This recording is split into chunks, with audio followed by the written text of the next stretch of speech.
हरे कृष्णा। हम लोग श्रीमद् भागवतम से दूसरे स्कंद के प्रथम अध्याय के 8वें श्लोक को देखेंगे। 7वें श्लोक में क्या देखा था, जरा देखिएगा। प्रायेण मुनयो राजन्निवृता विधिषेदथः नैर्गुणस्थारमन्ते स्म गुणानुकथने हरे। तो सुखदेव गोस्वामी जी ने श्लोक क्यों बोला? सदाचार का प्रमाण देने के लिए क्या कर्तव्य है वह उन्होंने बताया कि भाई, 6ठा श्लोक भी देख लेते हैं इस प्रश्न का उत्तर देते हुए कि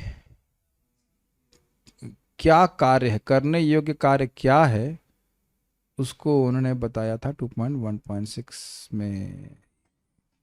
एतावान सांख्य योगाभ्याम स्वधर्म परिनिष्ठया जन्म लाभ परः पुंसाम अन्ते नारायण स्मृति। सांख्य या अष्टांग योग या वर्णाश्रम धर्म का पालन करने के द्वारा इंसान का जो अगर प्राप्त हुआ है जन्म, उसका परम लाभ ये है कि उसे भगवान नारायण की स्मृति हो, अर्थात भगवान नारायण की भक्ति प्राप्त हो। और इसको उन्होंने 2.1.7 में समझाया। प्रायेण मुनयो राजन, हे राजन, प्राय जो मुनिजन हैं, कैसे मुनिजन हैं? निवृत्ता विधिषेधतः, निवृत्ता विधिषेधतः, जो विधि निषेध से ऊपर उठे हुए हैं। किसके विधि निषेध से? शास्त्र के विधि निषेध से ऊपर उठे हैं। क्यों? क्योंकि वह निर्गुणस्थ, निर्गुण में स्थित है। वह भी रमन्ते स्म, वह ये प्रसिद्ध बात है कि वह रमण करते हैं। किस में रमण करते हैं? गुणानुकथने हरे, भगवान हरि के गुण कथन में, गुण में, नाम में, बारंबार उसको बोलते रहते हैं। अर्थात भगवान के गुण और नाम आदि वह सब दिव्य हैं। और मुनियों के इस प्रकार के सदाचार से प्रमाणित होता है कि यह जीवन की परम सिद्धि है। जो लोग सिद्ध हो चुके हैं वह भी भगवान की कथा में लगे रहते हैं, रमण करते रहते हैं। तो ये हाईएस्ट परफेक्शन है। ठीक है।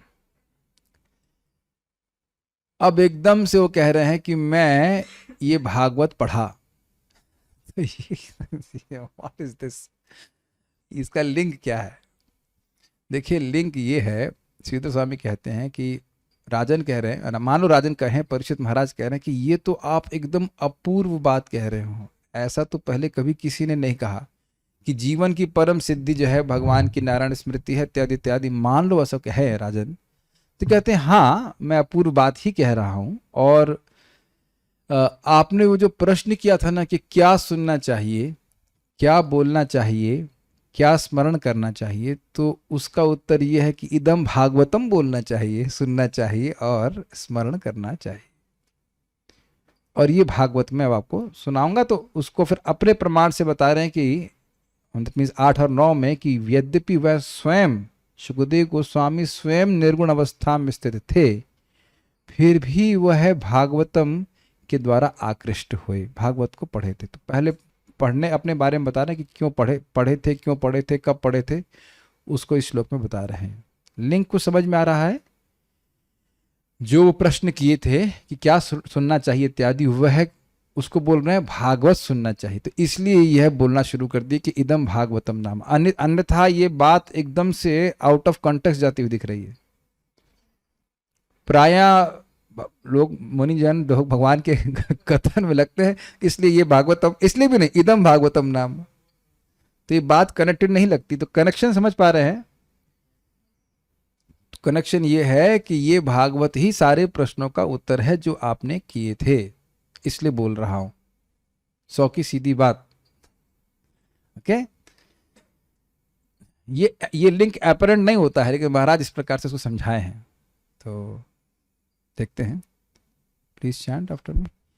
इदं भागवतं नाम, इदं भागवतं नाम पुराणं ब्रह्म संहितं, पुराणं ब्रह्म संहितम् अधीतवान् अधीतवान् द्वापरादौ अधीतवान् द्वापरादौ पितुर्द्वैपायनादहम् पितुर्द्वैपायनादहम् इदं भागवतं नाम पुराणं ब्रह्म संहितम् इदं भागवतं नाम पुराणं ब्रह्म संहितम् अधीतवान् द्वापरादौ पितुर्द्वैपायनादहम् अधीतवान् द्वापरादौ पितरुद्वैपायनादहम् इदं भागवतं नाम पुराणं ब्रह्म संहितम् इदं भागवतं नाम पुराणं ब्रह्म संहितम् अधीतवान् द्वापरादौ पितुर्द्वैपायनादहम् अधीतवान् द्वापरादौ पितरुद्वैपायनादहम् इदं भागवतं नाम इदं भागवतं नाम पुराणं ब्रह्म संहितम् पुराणं ब्रह्म संहितम् अधीतवान् द्वापरादौ अधीतवान् द्वापरादौ पितरुद्वैपायनादहम् पितुर्द्वैपायनादहम्। थोड़ा सा आप बस जोर से बोलिए, बाकी अच्छा बोलते हैं। इदं भागवतं नाम इदं भागवतं नाम पुराणं ब्रह्म संहितं पुराणं ब्रह्म संहितम् अधीतवान् द्वापरादौ अधीतवान् द्वापरादौ पितुर्द्वैपायनादहम् पितुर्द्वैपायनादहम्। इदं भागवतं नाम इदं भागवतं नाम पुराणं ब्रह्म संहितम् पुराणं ब्रह्म संहितम् अधीतवान् द्वापरादौ अधीतवान् द्वापरादौ पितुर्द्वैपायनादहम् पितुर्द्वैपायनादहम्। What do you else want to chant? इदं भागवतं नाम इदं भागवतं नाम पुराणं ब्रह्म संहितं पुराणं ब्रह्म संहितम् अधीतवान् द्वापरादौ अधीतवान् द्वापरादौ पितुर्द्वैपायनादहम् पितुर्द्वैपायनादहम्। Want to chant? आपको बोलना। इदं भागवतं नाम इदं भागवतं नाम पुराणं ब्रह्म संहितं पुराणं ब्रह्म संहितम् अधीतवान् द्वापरादौ अधीतवान् द्वापरादौ पितुर्द्वैपायनादहम् पितुर्द्वैपायनादहम्। बहुत दिन के बाद पंडित जी आए। पंडित जी तो हम भूल ही गए, क्षमा कीजिएगा पंडित जी। Yes please. इदं भागवतं नाम इदं भागवतं नाम पुराणं ब्रह्म संहितं पुराणं ब्रह्म संहितम् अधीतवान् द्वापरादौ अधीतवान् द्वापरादौ पितुर्द्वैपायनादहम् पितुर्द्वैपायनादहम्।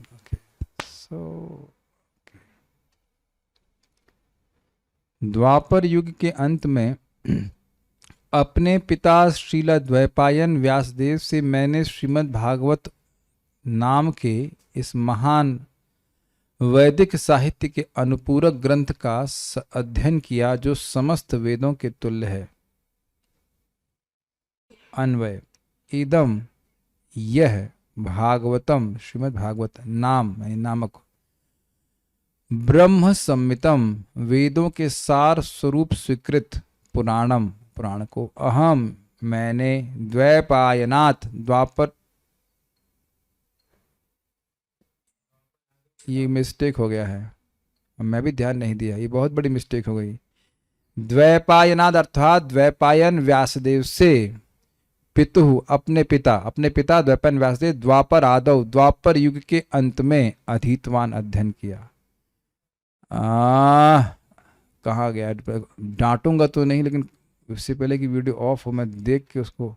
यस, दिख गए एडिटर साहब, क्या कर रहे हैं आप? मैं भी ध्यान नहीं दिया और आपने भी ध्यान नहीं दिया। मैं जूम कर लेके तो बहुत आसान होगा। देखो एक्चुअली हम भी भ्रमित हो गए, दोनों तरफ द्वा लिखा तो गड़बड़ हो गया।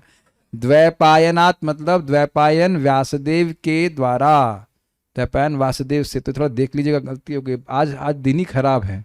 सुबह खराब इन द सेंस, सुबह गीता क्लास में भी अन्वय खराब था तो क्लास कैंसिल कर दी, और इधर भी अन्वय गड़बड़ हो गया और मैं ध्यान नहीं दिया। This is very very bad. ठीक है, मैं इसको फाइल को बाद में एडिट करके देख लूँगा, अभी आप लोग समझ ही ना कि क्या है। This is very bad on the part of editors, supremely bad. इससे अधिक बैड कुछ हो नहीं सकता है, क्योंकि हम यहाँ पे ट्यूटोरियल्स बना रहे हैं और हम ध्यान नहीं दे रहे हैं। मैं भी ध्यान नहीं दे रहा हूँ, इट्स माई मिस्टेक ऑल्सो। कैसे मिस हो गया, कोई बात नहीं, देखते हैं। इदम भागवतम नाम, ये भागवत नामक पुराण, ब्रह्म समितम, ब्रह्म का मतलब वेद और समितम मतलब समान, वेद के समान है, या सम्यक मितम, नापना। आप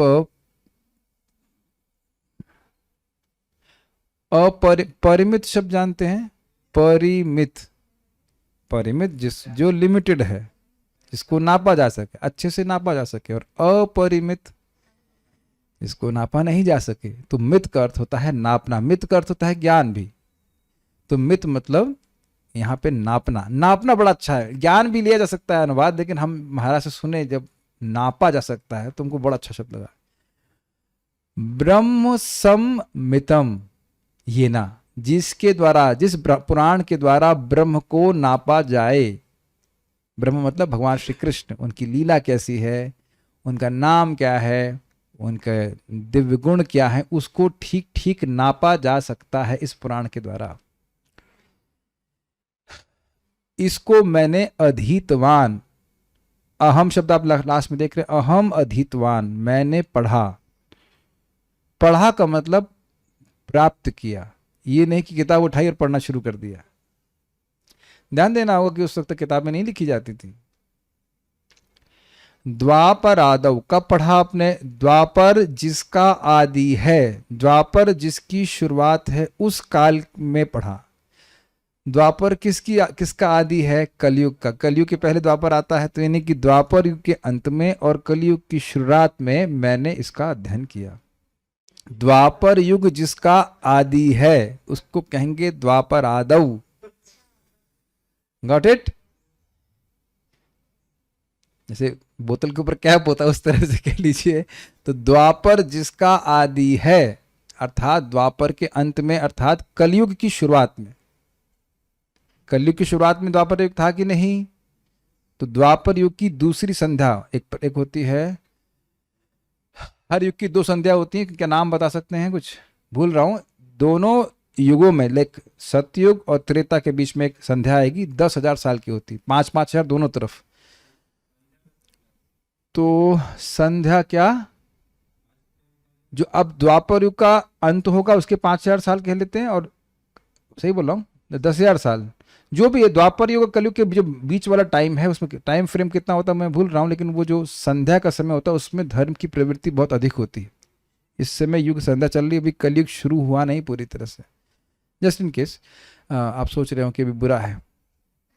तो द्वापर आदव मतलब द्वापर युग जिसकी शुरुआत में है, अर्थात कलयुग की प्रारंभ में, और द्वापर युग के अंत में और कलयुग की शुरुआत में मैंने पढ़ा। किससे पढ़ा? पितुर द्वैपायन, द्वैपायन व्यासदेव जो मेरे पिता है। तो आप जानते हैं कि सुखदेव गोस्वामी 12 साल तक जन्म नहीं लिए थे, और फिर पिता व्यासदेव जी ने कहा कि बेटा बाहर आओ, तुम्हारी माँ को कष्ट हो रहा है। तो उन्होंने कहा बाहर आऊंगा तो मुझे माया पकड़ लेगी। तो बोले कौन आश्वासन देगा तो तुम बाहर आओगे? तो कहते हैं कि भगवान कृष्ण को बुलाइए। तो भगवान कृष्ण बाहर से आकर के आते प्रकट होते हैं, और वह उनको आश्वासन देते हैं कि तुम बाहर आओगे तो माया तुमको प्रभावित नहीं करेगी। तो प्रकट हो जाते हैं, मतलब गर्भ से बाहर आते हैं, आते हुए घर छोड़ देते हैं। उसके बाद व्यासदेव जी के पीछे पीछे भागते हैं, और फिर वो पकड़ में नहीं आते हैं। तो फिर व्यासदेव जी 2 श्लोक लिख करके भगवान श्री कृष्ण की दया और उनके सौंदर्य के संबंध में अपने शिष्यों को बोल देते हैं कि जाओ जंगल में, और अगर कोई भूत मिल जाए तो ये श्लोक गाते रहना। तो ऐसा सुना है भक्तों से कि सुखदेव गोस्वामी को ये श्लोक सुनाई पड़े तो वो आकृष्ट हो गए, कहते और बोलो और बोलो और बोलो। तो वहां पे व्यासदेव जी के शिष्य कहते हैं आप 2 श्लोकों के लिए इतना मर रहे हैं, हमारे गुरु जी ने तो बहुत सारे श्लोक, 18,000 श्लोक लिखे हैं। श्लोक क्या था वो? पहले तो भगवान के सौंदर्य का वर्णन करते हुए था, और दूसरा दया के वर्णन करने के लिए था। सौंदर्य का क्या था वो? वरहापीडम नटवर वपु कर्णयो कर्णिकारम बिभ्रत भ्राजत करके श्लोक है। वपुषा वैजयंतीम च माला अंध्रन वेणु करके, मैं श्लोक तो मुझे पूरा याद नहीं, लेकिन ऐसा करके भगवान के सुंदर रूप का वर्णन है, जब भगवान किसमें, व्रज लीला में भगवान के सुंदर रूप का वर्णन है। और उसके बाद अहो बकीयम स्तन कालकूटम जिघांसया अप्येद साधवी लेभे गतिम दात्री उचिताम ततोन्यम कम वा दयालुम शरणम ब्रजेमा। तो ये उद्धव जी बोल रहे हैं कि भगवान श्री कृष्ण को जहर देने की इच्छा से राक्षसी पूतना आई और उसको भी भगवान ने माता की गति दी, तो इससे अधिक दयालु कौन है जिसकी मैं शरण हूं। तो भगवान की दया और भगवान के सुंदर रूप का वर्णन सुनकर के शुकदेव गोस्वामी आकर्षित हो गए। ये आगे आने वाला है। तो क्या इस प्रकार से वह फिर वापस आते हैं और अधीतवान। तो यहाँ पे क्या सूचित हो रहा है, जो पहले बोले गए थे निर्गुणस्था रमे, निर्गुणस्था रमन्ते स्मा हरेर गुणानुकथने हरे, वो खुद निर्गुणावस्था में थे फिर भी वह आकर के अध्ययन किए। अब बातें बड़ी इंटरेस्टिंग है। इदम शब्द से क्या अर्थ है, देखिए श्रीमद् भागवत की पोथी शुकदेव गोस्वामी जी के हाथ में नहीं है। मेरे सामने से कुछ भागवत है, पोथी नहीं, लैपटॉप के रूप में है, तो मैं कहूँ इदम ये भागवत, तो आप कहेंगे हाँ ये लैपटॉप मुझे भागवत है। लेकिन यहाँ शुकदेव गोस्वामी जी के भागवतम हृदय में है। तो कहने का अर्थ है कि ये जो मैं बोलने वाला हूं, वक्ष्यमाण, मैं जो बोल रहा हूं, this is quite interesting, this is very interesting. Shukdev Goswami कह रहे हैं कि मैं ये जो बोल रहा हूं यह वेद के तुल्य है। See the gravity of that, Veda के तुल्य है, ब्रह्म संमितम, और ब्रह्म का सम्यक रूप से वर्णन करने वाली है, ब्रह्म को नाप देगी ये वाणी, ये कहना जाना चाहिए। इदम भागवतम, जो मैं ये बोल रहा हूं भागवत। क्या ये आश्चर्यजनक नहीं लग रहा आपको? बिना स्क्रीन के, बिना किसी चीज के बोलते जाएंगे। अब भागवतम भूरी तेज, ऐसा इनका शब्द के लिए गुण आया था, अद्भुत तेज था शुकदेव गोस्वामी का। ठीक है, श्लोक समझ में आया। इसमें एक और बात यह है कि भागवतम नाम मतलब ये भगवान के नाम के प्रधान ग्रंथ है, नाम की महिमा और भगवान के नाम इसमें बारंबार आएंगे। और एक और जगह हम सुने हैं, महाराज का एक्सप्लेन करते हैं कि भागवतम इदम भागवतम नाम, अर्थात ये पूरी श्रीमद् भागवतम भगवान का नाम है। 18,000 श्लोक जो है ये भगवान के नाम है। अब ये कहाँ महाराज बोल रहे हैं, हम सुने हैं कि महाराज ऐसा बोले हैं, तो अभी तो मैं उसको रेफर करके नहीं बोल सकता हूँ, लेकिन इस प्रकार से महाराज बताएं। ओके, तो श्रीधरी देखते हैं। यदि कोई यह, दो बार मिस्टेक हो रहा है, यदि कोई यह कहे, दो बार कोई आ गया, यदि कोई यह कहे कि आप ये अपूर्व सी बात कैसे कह रहे हैं। क्या अपूर्व सी बात? कि प्रायेण मुनियो राजन निवृत्ता विधिषेधतः निर्गुणस्था रमन्ते स्म हरेर गुणानुकथने हरे। इतनी बड़ी बात कर रहे हैं कि जो निर्गुण में स्थित है वह भी भगवान हरि के गुणानुकथन में लगता है। वहां तो हम सुन ली कि ब्रह्मभूत प्रसन्नात्मा न शुचित न कांक्षति, किसी चीज की शोक नहीं करता, किसी की आकांक्षा नहीं करता। और आप कह रहे कि गुण, भगवान हरि के गुण और कथन में, अनुकथन में, अर्थात निरंतर कथन में रमण करते रहते हैं। तो इससे तो लग रहा है कि जो ब्रह्मभूत अवस्था को प्राप्त है उससे भी कुछ अपेक्षा है। इससे तो यही लग रहा है, ऐसी बात तो हमने कभी सुनी नहीं। ब्रह्मभूत अवस्था में हम सोच लेते हैं, समझते हैं कि बस अब तृप्त हो गए, न शोचती न कांक्षति। लेकिन क्या न शोचती न कांक्षति? ना भौतिक शोचती ना भौतिक कांक्षति। प्राकृत विषयों को वह ग्रहण नहीं करता, उसके लिए शोक नहीं करता, उसके लिए आकांक्षा नहीं करता। लेकिन आगे वाली लाइन क्या है गीता की, बताइए। समः सर्वेषु भूतेषु मद भक्ति लभते पराम। सभी जीवों पे समान भाव से देख करके वह पराभक्ति को प्राप्त करता है। तो भक्ति के लिए, भक्ति के प्रति वो अनपेक्ष नहीं रहता, निरपेक्ष नहीं रहता। दिखाता है, यानी भक्ति मुक्त पुरुषों को भी आकर्षित करती है, बल्कि मुक्त पुरुषों को विशेष रूप से आकर्षित करती है। अयि मुक्त कुलैर उपास्य मानव, जो मुक्त कुल है उनके द्वारा हरि नाम उपास्य है। समझ में आया अपूर्व सी बात क्या हुई? तो कभी सुना नहीं इस प्रकार की बात। तो उसका उत्तर है कि ये अपूर्व ही बात है। सुखदेव गोस्वामी से अगर कहें राजा परीक्षित की ये तो आप बिल्कुल कभी न भूतो न भविष्यतली वाली बात हमने तो कभी ऐसा सुना नहीं है, आप ऐसी बात बोल रहे हैं। कहते हाँ ये सही बात है, ये बहुत गुह्य बात है। यह मैं जो कह रहा हूं वह अत्यंत अपूर्व है। तो इसी का और मैं कह सकता हूं, सुखदेव गोस्वामी कह रहे हैं, और अगर हम इसको वर्णन करें उसके लिए हम ये भागवत बोल रहे हैं। और आप समझेंगे किस प्रकार से भागवत में ऐसा वर्णन है महान महान मुनियों का जो वाकई निर्गुण में अवस्थित रह करके भगवान के कथन में लगे हैं। मैत्रेय मुनि, उद्धव जी तो शुद्ध भक्त हैं, भगवान की कथा में ही लगे हुए हैं। बहुत सारे लोगों का एग्जाम्पल आएगा, चार कुमार, नवयोगेंद्र। तो इससे क्या सूचित हो रहा है? वही प्रश्न का उत्तर बन रहा है ना कि क्या सुनना चाहिए? श्रीमद् भागवत सुनना चाहिए। क्या बोलना चाहिए? भगवान का नाम बोलना चाहिए, भागवत बोलना चाहिए। इससे बड़ी कोई साधना नहीं है। लिंक कुछ समझ में आ रहा है कि एकदम से इदम भागवतम नाम क्यों बोल रहे हैं?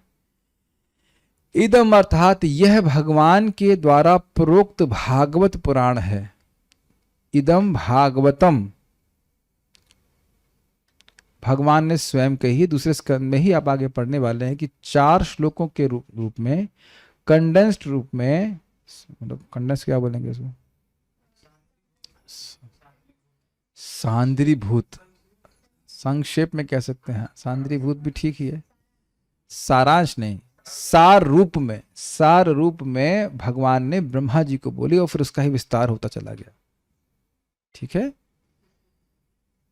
इसमें श्री भगवान के नामों की प्रधानता बतलाई गई। तो इदम भागवतम नाम, तो भागवत मतलब भगवान के द्वारा कही गई, और नाम मतलब इसमें नामों की प्रधानता बतलाई गई। ये 6ठा स्कंद है और बहुत जगह नाम की महिमा बताई गई। प्रथम स्कंद के प्रथम अध्याय से शुरू हो रहा है। जिनका नाम मरने वाला व्यक्ति, मर रहा है व्यक्ति, और सहसा बोल दे तो वह भी भय से मुक्त हो जाता है। ये प्रथम स्कंद के प्रथम अध्याय में ही शौनक ऋषि बोल रहे हैं। तो भागवतम में नाम की महिमा बड़ी स्पष्ट। श्रीमद् भागवतम के आशीर्वाद ही है कि नाम उच्चारण करने की बहुत प्रेरणा मिलती है। आप देखेंगे आप लोग कितने सारे श्लोक याद रखते भी होंगे कि नाम 6ठे स्कंद के नाम संकीर्तन में से बारंबार नाम के उच्चारण की महिमा को श्रीमद् भागवत में प्रतिपादित किया गया है। ठीक है। यह सभी वेदों के समान होने के कारण ब्रह्म सम्मितम है। ब्रह्म अर्थात वेद और सम्मितम अर्थात समान। तो ब्रह्म सम्मितम का अर्थ क्या हुआ? वेद के समान। जैसे वेद हितकारी है, वेद जीव का कल्याण करने वाला, ऐसे ही श्रीमद् भागवतम कल्याण करने वाली है। लेकिन कितना सुंदर बात है। आप प्रयास भी ना करें, वैसे कोई जरूरत भी नहीं है, प्रयास करेंगे भी तो वेद पढ़ने के बाद भी समझ में नहीं आएगा। बड़ा कठिन लैंग्वेज है, लेकिन श्रीमद् भागवतम कितनी आसानी से समझ में आती है। एक बात। दूसरा बात,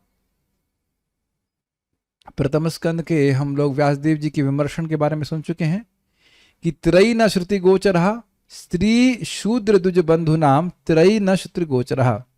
स्त्रियों के लिए, द्विज बंधुओं के लिए और शूद्रों के लिए वेद पढ़ना मतलब उनका अलाउड नहीं है, वेद नहीं पढ़ सकते। लेकिन श्रीमद् भागवतम सभी के लिए। तो आप देख लीजिए कितना विस्तार से लाभ कर रही है। विस्तार नहीं, हाँ विस्तार ही कह रहे हैं, विस्तार नहीं, निरपेक्ष रूप से सभी का लाभ कर रही है, सार्वभौमिक रूप से सभी का लाभ कर रही है। सभी का लाभ करने के लिए है। जो वेद का पढ़ करके लाभ प्राप्त होता वही भागवतम पढ़ के लाभ हो जाएगा। बल्कि भागवतम वेदों का सार है। सारम सारम समुद्रितम सुखम अध्यापयामासा। सारम सारम समुद्रितम प्रथम से सर्व वेदे इतिहासा नाम सारम सारम समुद्रतम।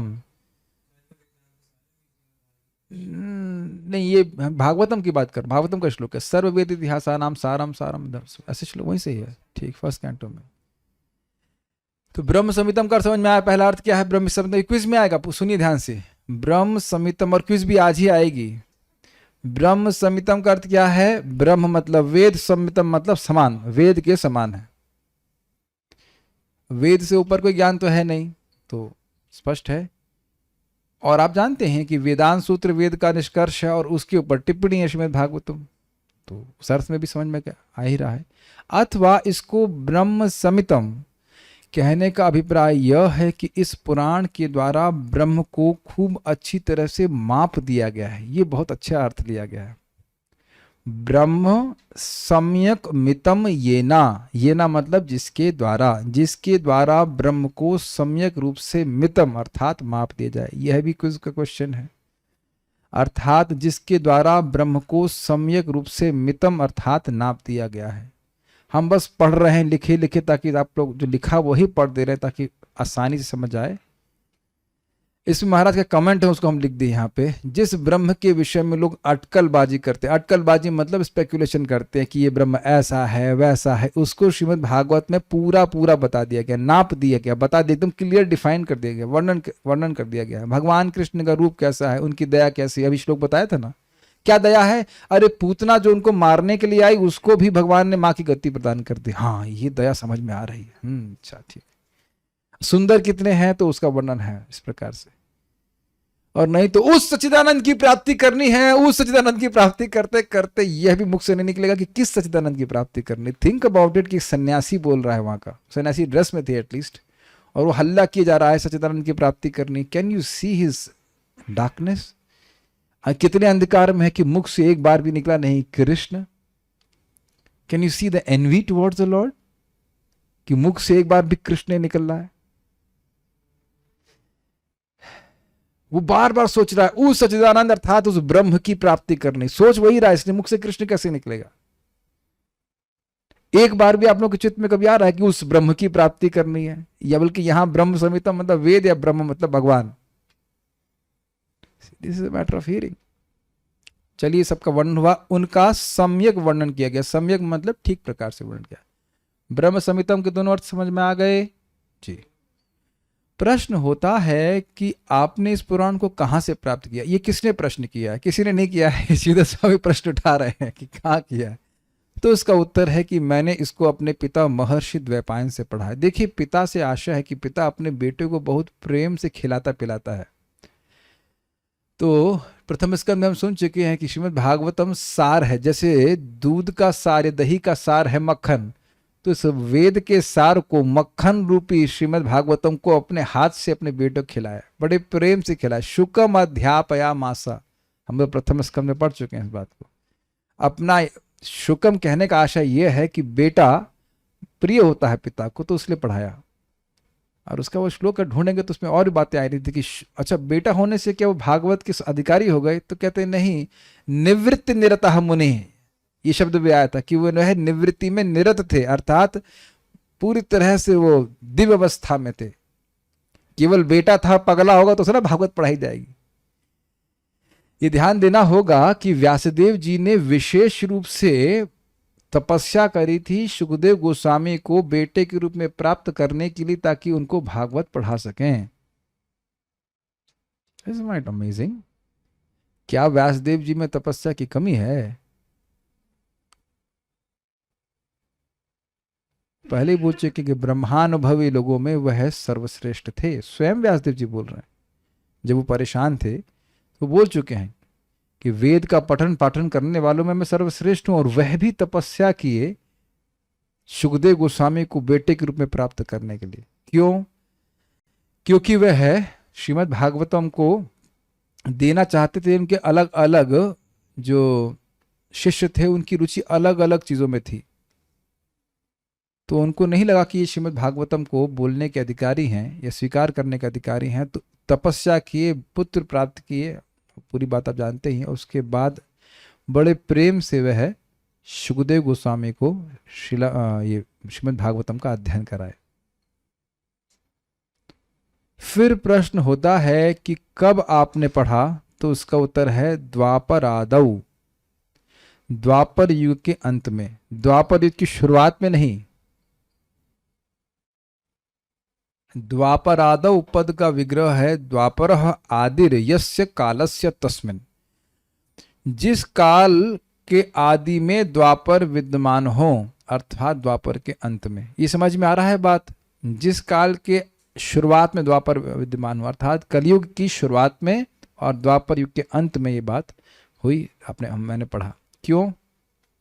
क्योंकि यह प्रसिद्ध है कि व्यास जी का अवतार राजा शांतनु के समय में हुआ था और शांतनु महाराज द्वापर युग के अंत में आए थे। कैसे पता?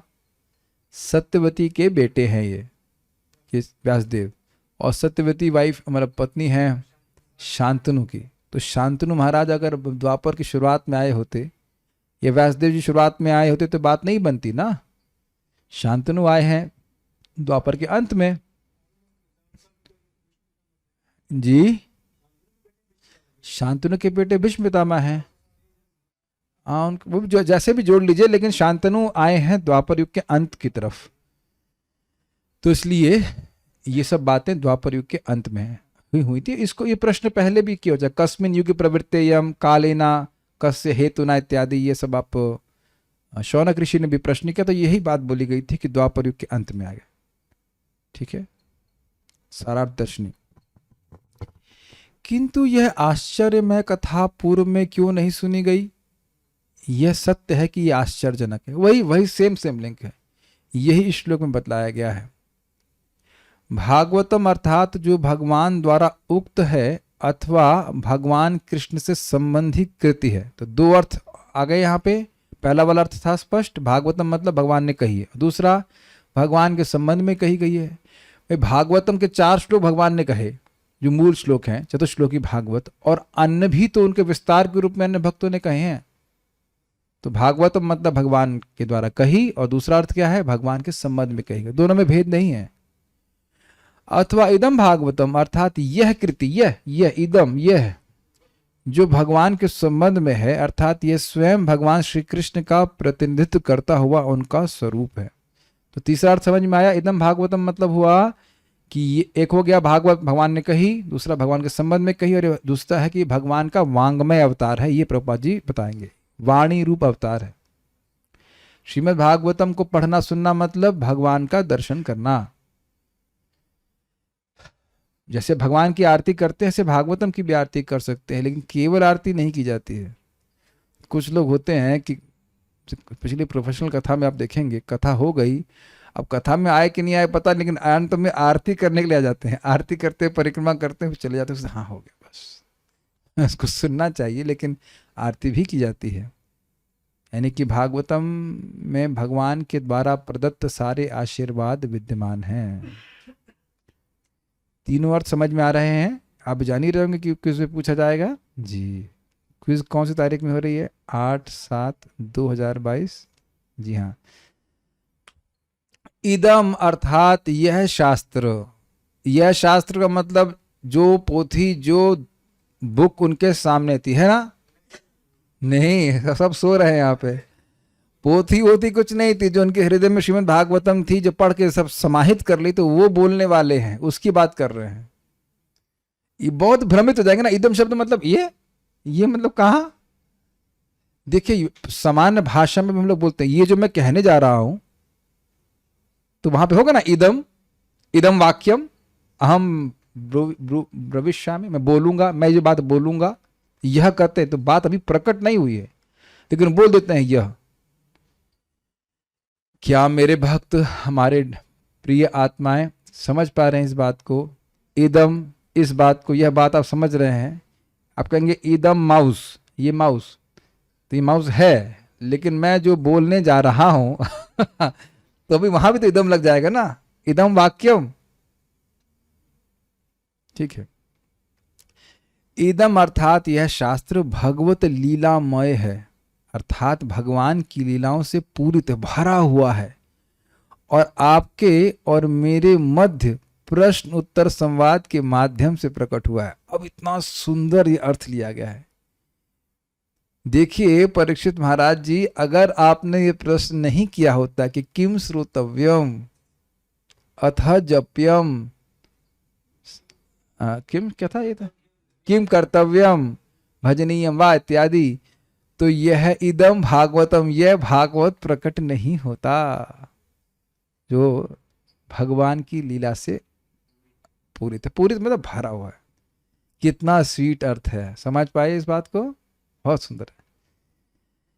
ये आपके तथा अन्यों के लाभ हेतु जन्म, स्थिति तथा प्रलय आदि कथा के माध्यम से आत्मदीप स्वरूप है, अर्थात आत्म साक्षात्कार से युक्त है। इसको थोड़ा समझने का प्रयास कीजिए। यद्यपि श्रीमद् भागवतम में सृष्टि का वर्णन है, पालन का वर्णन है, भगवान कैसे सृष्टि करते हैं, पालन करते हैं और संहार करते हैं, इसके माध्यम से आत्मा की स्थिति को भी मालूम चल जाता है। आप आगे देखेंगे किस प्रकार से होगा। आत्मदीप मतलब आत्मा का क्या स्वरूप है, भगवान इस जगत सृष्टि करता कैसे है, आत्मा का संबंध भगवान से क्या है, वह भी मालूम चल जाएगा। अब जब पढ़ेंगे तो मालूम चलता चला जाएगा। चक्रवर्ती पाद मान रहे हैं कि आपने भागवतम पढ़ ली है और फिर टीका पढ़ रहे हैं, तो हम लोग जैसे जैसे पढ़ते जाएंगे इसको समझ पाएंगे। हम लोग गाते भी तो हैं। सुखदेव गोस्वामी की प्रार्थना में सेकंड प्रार्थना क्या है? यह स्वानुभावमत खिला श्रुति सारमेकम अध्यात्म दीपमति तितिर्षताम तमोधम। अध्यात्म दीप, अध्यात्म के संबंध में, आत्मा के ज्ञान के संबंध में जो भी अंधकार है उस पे पूर्ण प्रकाश देने वाला ये श्रीमद् भागवत है। अभी कुछ समझ में आ रहा है? भले ही वर्णन हो रहा है इसमें सृष्टि का, प्रलय का, आदि का, लेकिन इससे आध्यात्मिक प्रकाश प्राप्त होता है, ये अर्थ है इसका। अभी आगे और स्पष्ट हो जाएगा जैसे हम पढ़ते जाएंगे। यह समस्त उपनिषदों का सार रस स्वरूप है, वेदों का सार, तथा अनादि सिद्ध ही है। ये बड़ा सुंदर बात है। जीवों का कर्म के संबंध में, जीवों के कर्मों के संबंध में जीव गोस्वामी कहते हैं अनादि सिद्धम अनंतम चेत। ये अनादि काल से हैं और अनंत हैं, इनकी गणना नहीं। तो अनादि सिद्ध का अर्थ समझ में आया? शाश्वत। यानी श्रीमद् भागवतम कब से है? 5000 साल पहले से। जानबूझ के गलत बोला गया ताकि ब्राह्मण समाज इसको स्वीकार ना करे। अनादि सिद्ध का अर्थ है श्रीमद् भागवतम शाश्वत है। तो ये व्यासदेव जी के द्वारा प्रकट हुई, तो कहीं दूसरे ब्रह्मांड में भी भागवत विद्यमान होगी और अन्य ब्रह्मांडों में भी भगवान व्यवस्था किए होंगे कि श्रीमद् भागवत वहां पे विद्यमान रहे। शाश्वत है, जैसे वेद शाश्वत हैं। आप बहुत पहले पढ़ चुके हैं प्रथम स्कंद में, जहां तक मैं समझ रहा हूं हस्तिनापुर की स्त्रियां या द्वारका की स्त्रियां थी, वो बोलते निष्प्रपंच स्वप्रंच। हस्तिनापुर की माता जी लोग बोल रहे थे, काफी इंटेलिजेंट माता जी थे, निष्प्रपंच स्वप्रपंच अवस्था रहती। तो जब भगवान निष्प्रपंच अवस्था में रहते हैं, अर्थात प्रकृति सृष्टि नहीं होती है और उसके बाद सृष्टि होती है, तो भगवान फिर वेदों को प्रकाशित करते। तो वेद हमेशा विद्यमान रहते हैं। आगे जाकर के आप लोग दशम स्कंद 27वें अध्याय 87वें अध्याय में पढ़ेंगे कि जब सृष्टि नहीं होती है तो वेद मूर्तिमान रूप में होकर के भगवान की स्तुति करते हैं। तो वेद शाश्वत है, ये कहने का अर्थ है। तो जैसे वेद शाश्वत है, इसी प्रकार से श्रीमद् भागवत भी शाश्वत है। वह व्यासदेव जी के माध्यम से प्रकट हुई है। Is it okay? अनादि सिद्ध का अर्थ क्या है? यह मेरे पिताजी श्री बादरायण के माध्यम से आविर्भूत हुई, प्रकट हुई। जैसे भगवान आविर्भूत होते हैं उस प्रकार से भगवान की सृष्टि नहीं होती है। तथा यह परब्रह्म के तुल्य है। ब्रह्म संमितम अथवा ब्रह्म समितम, अर्थात जिसके द्वारा ब्रह्म को सम्यक रूप से मितम अर्थात नाप दिया जाए। तो ये दो अर्थ लिए जा रहे हैं और एक अर्थ में थोड़ा थोड़ा अलग होगा, एक अर्थ कॉमन रहेगा कि ब्रह्म को नाप दिया जाए, वो तो अर्थ कॉमन रहेगा। यहां क्या कह रहे हैं? पर ब्रह्म समितम। ब्रह्म का अर्थ यहां पे ले गया है भगवान श्री कृष्ण। भगवान श्री कृष्ण के समान है। सीधा स्वामी के अर्थ लिए थे ये वेद के समान है। ब्रह्म का अर्थ वेद और ब्रह्म मतलब भगवान श्री कृष्ण। सब लोग हैं यहीं पे? ठीक है, आप सब लोग समझ पा रहे हैं zoom devotees? Good. Shridhar Swami के अनुसार ब्रह्म समितम का पहला अर्थ क्या है? वेद के समान। और सारार्थ दर्शनी में ब्रह्म समितम का अर्थ क्या है? भगवान कृष्ण के समान, कृष्ण का वांग्मय अवतार। ठीक है, किंतु कहें कि आपने इसे किस प्रकार प्राप्त किया, तो कहते हैं यह मुझे अधीतमान अर्थात सिखाई गई थी। ऐसा नहीं व्यासदेव जी लिख दिए हों और क्या भाई अब आप तो निर्गुण में स्थित हैं, पढ़ लीजिए अपने आप। See this is there. तो ये बहुत इंपॉर्टेंट है, प्रभुपाद पे फोकस करेंगे। मात्र अपनी बुद्धि के बल पर स्वयं इस शास्त्र का अर्थ ज्ञात कर लेना असंभव है, ये भाव है, इसको समझना होगा। क्या हम यहाँ अपनी बुद्धि का उपयोग नहीं कर रहे हैं, बुद्धि को वॉशिंग मशीन में डाल के आए हैं? तो ये क्या अर्थ है इसका? अर्थ ये है कि जो आचार्यों ने अर्थ भागवत का ग्रहण किया है उसी के अनुसार ग्रहण किया जाए। यथाधीतम यथामति, सूत गोस्वामी जी बोल रहे हैं, सोहम श्रावयिष्यामि यथाधीतम यथामति, जैसा मैंने सुखदेव गोस्वामी से सुना और उसको अधीत, जैसा मैंने ग्रहण किया अपनी मति के अनुसार ही बताऊंगा, लेकिन जैसा सुना है वैसा ही बताऊंगा। Does that make sense? This is a very important point. ऐसा नहीं है कि बुद्धि लगाना ही नहीं पड़ेगा। अब यह तो मैं समझ रहा हूं कोई भी भक्त ना जूम ना रूम ये स्वीकार करेगा कि इस क्लास में बुद्धि नहीं लगानी पड़ती। हाँ, अगर हम समझना नहीं चाहते एक अलग बात है, लगे कि हाँ कुछ कुछ हल्का हल्का सुनाई पड़ रहा है, वो एक अलग बात है। लेकिन यदि आप अगर वाकई क्विज में पास होना चाहते हैं इत्यादि इत्यादि, तो आप देखेंगे बहुत बुद्धि लगानी पड़ती है। शायद एक क्षण के लिए भी आप उधर कुछ सोचेंगे तो बात पे समझ में आना बंद हो जाती है कि क्या बात कर रहे थे, कहाँ आ गया अनादि सिद्ध, किसके बारे में सिद्ध, क्या सिद्ध, आलू सिद्ध, क्या बात हो रही है किसके बारे में आप देख रहे हैं। इसीलिए कहा जाता है कि आप पढ़ करके आते हैं, पढ़ के आइए बोला जाता है। तो क्या आप लोग लग रहा है कि मैं अपनी ऐसे लाइक ठीक है हाँ क्या इस मूड में आता हूं? नहीं, एक एक शब्द को बहुत ध्यान से बोलना पड़ता है। हमको पता है क्रिटिक्स भी हैं क्रिटिक्स मतलब क्रिटिकली जो सुनते हैं, और अच्छी बात है, हम इसको गलत नहीं कहते, not in the sense of fault finding but hearing attentively. जैसे मेरे से वो गलती हो गई थी पिछले श्लोक में, जहाँ पे हम देवकी की बात को देवताओं से बोल दिए थे, तो भक्तों ने उसको सुधार लिया, तो अच्छी बात है, इसमें कोई गलती नहीं है। ऐसा गलती पकड़ नहीं रहे हैं, लेकिन जो गलत हो जाता है तो देख लेते हैं। तो क्या हम कहेंगे कि यहाँ बुद्धि छोड़ करके आए हैं, जैसे चप्पल छोड़ करके ऐसे बुद्धि भी छोड़ करके आए हैं इस क्लासरूम में? ये नहीं है, लेकिन मैं अपनी बुद्धि के अनुसार इदम और भागवतम और इसका अर्थ नहीं पकड़ रहा हूं, ये कहा जा रहा है। Does that make sense? ये हम पूछेंगे भी। बुद्धि नहीं लगा रहे ऐसा नहीं बोला जा रहा है, लेकिन केवल बुद्धि के द्वारा भागवत नहीं समझ सकते। और इसका प्रमाण है कि देवानंद पंडित नाम के एक व्यक्ति थे जो बचपन से ही परम विरक्त थे, ब्रह्मचारी थे, लेकिन भागवत को भक्त के आश्रय में नहीं सुने थे। तो श्रीमद् भागवतम का प्रवचन करते, लेकिन भक्ति को परम साध्य के रूप में, साधन के रूप में वह स्थापित नहीं करते।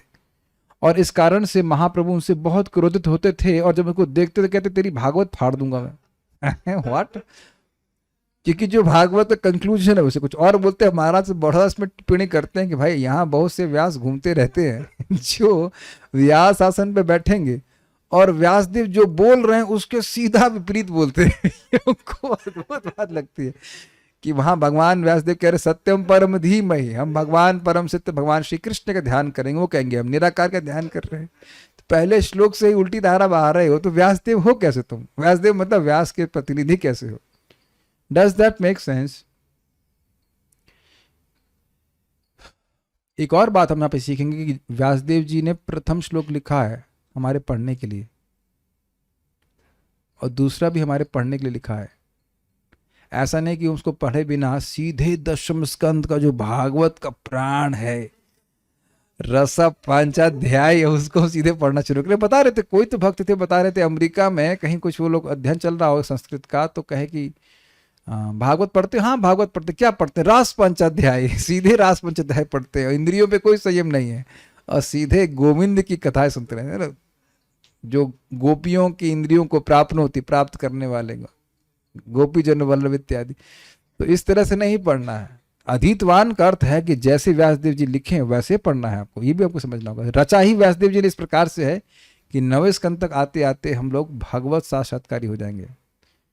Let's see, we are hopeful.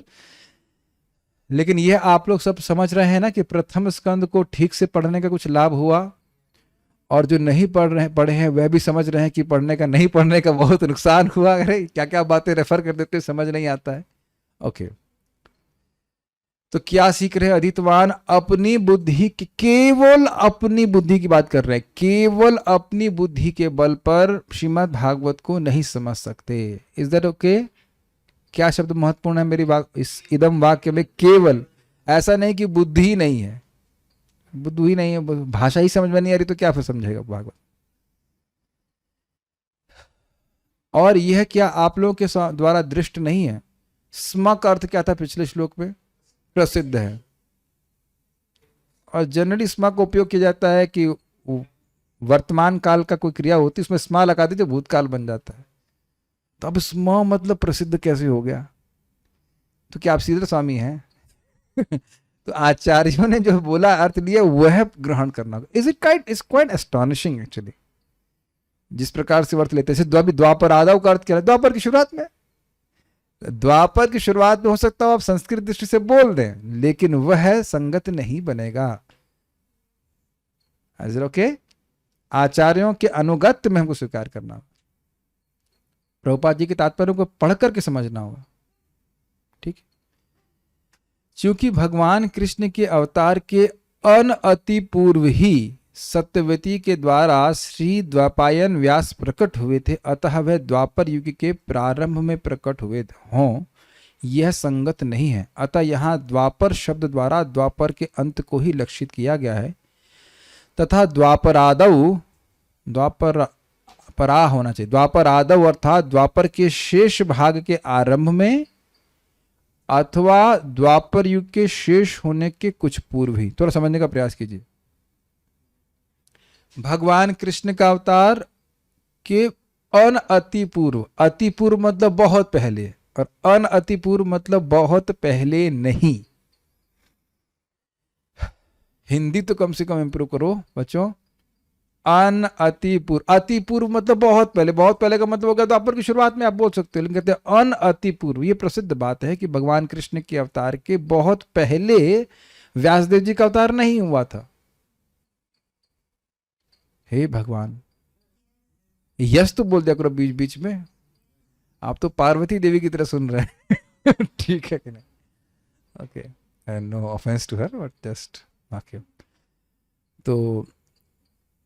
तो इसलिए वह द्वापर युग के प्रारंभ में प्रकट हो तो ये बात ठीक नहीं है। तो द्वापर आदव का अर्थ क्या होगा जरा देखिए। द्वापर मतलब ये द्वापर के अंत को ही लक्षित करता है। भगवान कृष्ण भी द्वापर युग के अंत में आए थे, प्राय अंत में आए थे, और व्यासदेव जी उनके कुछ समय पहले, बहुत अधिक पहले नहीं आए थे।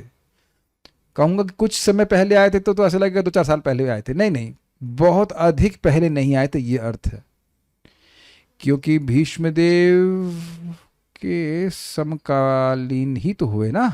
यस, भीष्मदेव के भाई हैं भाई। समकालीन मतलब ऑलमोस्ट सेम ना। हाँ, थोड़ा साल का डिफरेंस है। तो भीष्मदेव 400 साल के मोटा मोटी रहे जब भगवान कृष्ण हुए।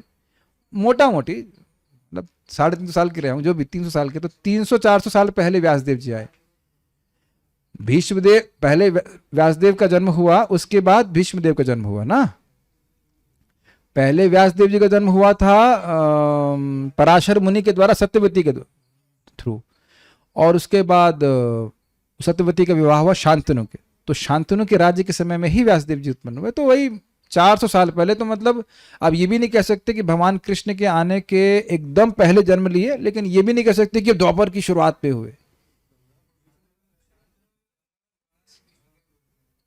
शांतनु का विवाह गंगा के संग हुआ था, तो वो ठीक है, मान लिया, मैंने गलत बोल दिया। सत्यवती से नहीं वो जन्म लिए थे, सत्यवती, उसके बाद सत्यवती से विवाह हुआ था शांतनु का। तो ज्यादा डिफरेंस नहीं कह सकते। हम ये भी नहीं कह सकते कि भीष्मदेव और व्यासदेव में कौन बड़ा है एज में, कि मोटा मोटी। मैं मतलब मोटा मोटी कहने का अर्थ ये है कि अति पूर्व 400 साल को बहुत अधिक नहीं कहा जाएगा। लेकिन द्वापर युग की लंबाई देखेंगे, अगर कह देंगे द्वापर युग की शुरुआत, तो फिर तो बहुत पहली बात हो जाएगी। तो हाँ, जो भी लाखों में वर्ष में हो जाएगा। तो अति पूर्व का अर्थ हुआ कि 300-400 साल पहले व्यासदेव जी का जन्म हुआ था। वो द्वापर युग के अंत की तरफ ही था।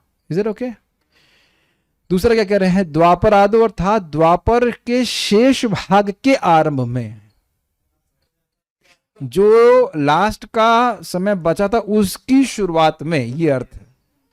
हाँ हाँ, ध्यान से सुनिए, कुछ समझ में आ रहा है? द्वापर का अंत कहिए या द्वापर का लास्ट भाग का शुरुआत, बिगिनिंग ऑफ एन एंड कहा जाता है। जैसे यहां कहें कि 8 बजे का समय क्या है? क्लास के समाप्त होने का शुरुआत है। और ये भी कह सकते हैं क्लास का अंत भाग है। इसी में बड़े प्रसन्न होते हैं कि नहीं, सब लोग खुश रहते हैं। घंटी बजती, घंटी नहीं बजती यहाँ पे, बस यही बात। तो बुद्धि का उपयोग करना पड़ेगा कि नहीं करना पड़ेगा? अपनी बुद्धि का नहीं, मतलब अपनी बुद्धि से नहीं समझ रहे इसको, और जैसे आचार्यों ने बताया वो समझना है। And it's very tasty. ये अर्थ समझ लिए, ये पूछा जाएगा अभी। अर्थात द्वापर युग के शेष होने के कुछ पूर्व ही ये अध्ययन किए थे। क्रम संदर्भ, यह पुराण ब्रह्म समितम अर्थात नराकृति में पर ब्रह्म भगवान कृष्ण के तुल्य है। वह कैसे है, पहले समझने का प्रयास कीजिए। ब्रह्म का अर्थ क्या लिया गया था? वेद। सारा दर्शन में ब्रह्म का अर्थ लिया क्या है? भगवान कृष्ण। तो जीव गोस्वामी को से ही अर्थ लिए हैं। जीव गोस्वामी पहले आचार्य हैं, तो उन्हीं से चक्रवर्ती पाद ने अर्थ लिया है। गोपाल उपनिषद में बताया गया है पर ब्रह्म नराकृति, भगवान कृष्ण ही पर ब्रह्म है जो नराकृति में, नर की आकृति में है। नराकृति टू हैंडेड फॉर्म। हाँ, तो इसलिए कह रहे हैं कि भगवान, कहने का आशय यह है कि नराकृति में पर ब्रह्म भगवान श्री कृष्ण के तुल्य है, मतलब भगवान कृष्ण का ही स्वरूप है, ये कहने का अर्थ है। तो इस पर पूर्वकाश कृष्ण सुधामोपगति आदि श्लोक बतलाते हैं। मतलब सुखदेव गोस्वामी नहीं बता रहे हैं, भागवत में ही बोला गया है। मेरे साथ में बोलिएगा, कृष्ण सुधामोपगते धर्म ज्ञानादि सह कलौ नष्ट दृशामेशा पुराणार्को धुनोदितः। अर्थात अब चूंकि भगवान कृष्ण अपने धाम को लौट गए हैं, तो कलयुग के जीवों को धर्म अर्थात भगवत भक्ति तथा ज्ञान का प्रकाश देने हेतु यह भागवतम रूपी सूर्य उदित हुआ है। प्रश्न क्या था कि जब भगवान कृष्ण चले गए हैं धर्म और ज्ञान के साथ, तो धर्म ने किसकी शरण ली है? तो यहां बोला गया कि भागवत की शरण ली है। तो इस तरह से इक्वेट किया गया कि भागवत भगवान श्री कृष्ण के ही समान है। जैसे भगवान श्री कृष्ण ने धर्म और ज्ञान की रक्षा कर रहे थे, ऐसे ही धर्म और ज्ञान का प्रकाश देती है श्रीमद् भागवतम कलयुग के लोगों के लिए। ये प्रथम स्कंद में आ चुका है। अब ये देखिए द्वापरादौ की व्याख्या क्या करते हैं। कहीं बुद्धि में परेशानी तो नहीं आ रही है, बुद्धि में बल तो नहीं पड़ रहा है, ऐसा कुछ समझते हुए जो पढ़ के आए उसके लिए कोई कठिनाई नहीं है। He will enjoy all this, really fun. प्रोपा जी कहते भी योग मतलब जगत को भूल जाना, सुना है आपने प्रथम स्कंद में। कम से कम 1-1.5 घंटे के लिए तो केवल भागवत में ही मन लगाए रखिए, भूल जाइए दुनिया के जो भी कार्य कर रहे हैं। द्वापरादौ अर्थात द्वापर युग के अंत में जैसे किसी वृक्ष की शाखा का अग्रभाग, इतना बोल रहे हैं। आप देखिए पेड़ की, इस पेड़ का फोटो हम रखे हैं जानबूझ करके, कोई भी पेड़ हो सकता है। तो पेड़ का जो शुरुआत एकदम टॉप पोर्शन है, उसको अंत भी कह सकते हैं और शुरुआत भी कह सकते हैं, डिपेंड की शुरुआत आप कहाँ से करते हैं।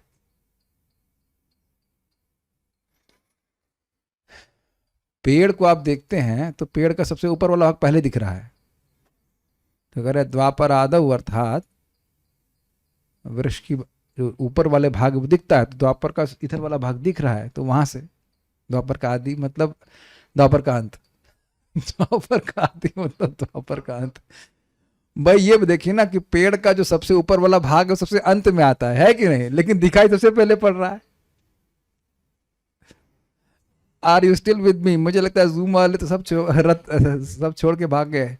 My dear devotees, are you? ओहो, उनकी सबकी भवें बन गई, समझ नहीं आ रहा है। पेड़ की आगा सबसे आगे वाला भाग, ऊपर का मान लीजिए, एकदम अग्रभाग, शाखा पेड़ की समाप्ति है, वो सबसे पहले दिखती है।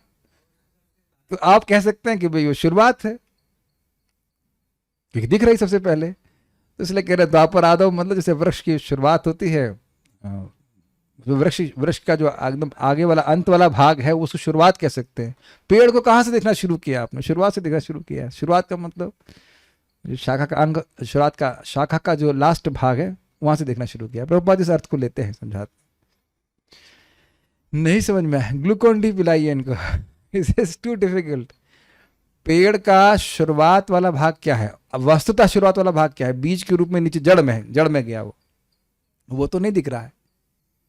तो ये कहना समझा रहे हैं कि द्वापर आओ मतलब द्वापर की शुरुआत मतलब जैसे पेड़ का जो अंत वाला भाग है, शाखा का अंत भाग है, वो दिखता है पहले, तो इसलिए द्वापर आदो मतलब द्वापर का अंत। हमको यहाँ अगर ऐसे कहा जाए कि हम लोग को यहाँ से पहला क्या दिख रहा है, द्वापर की शुरुआत दिख रही, इधर से देखिए कलयुग से, नहीं समझ में आ रहा अभी? ऐसे कुछ कुछ समझ सकते हैं, ठीक है, ओके।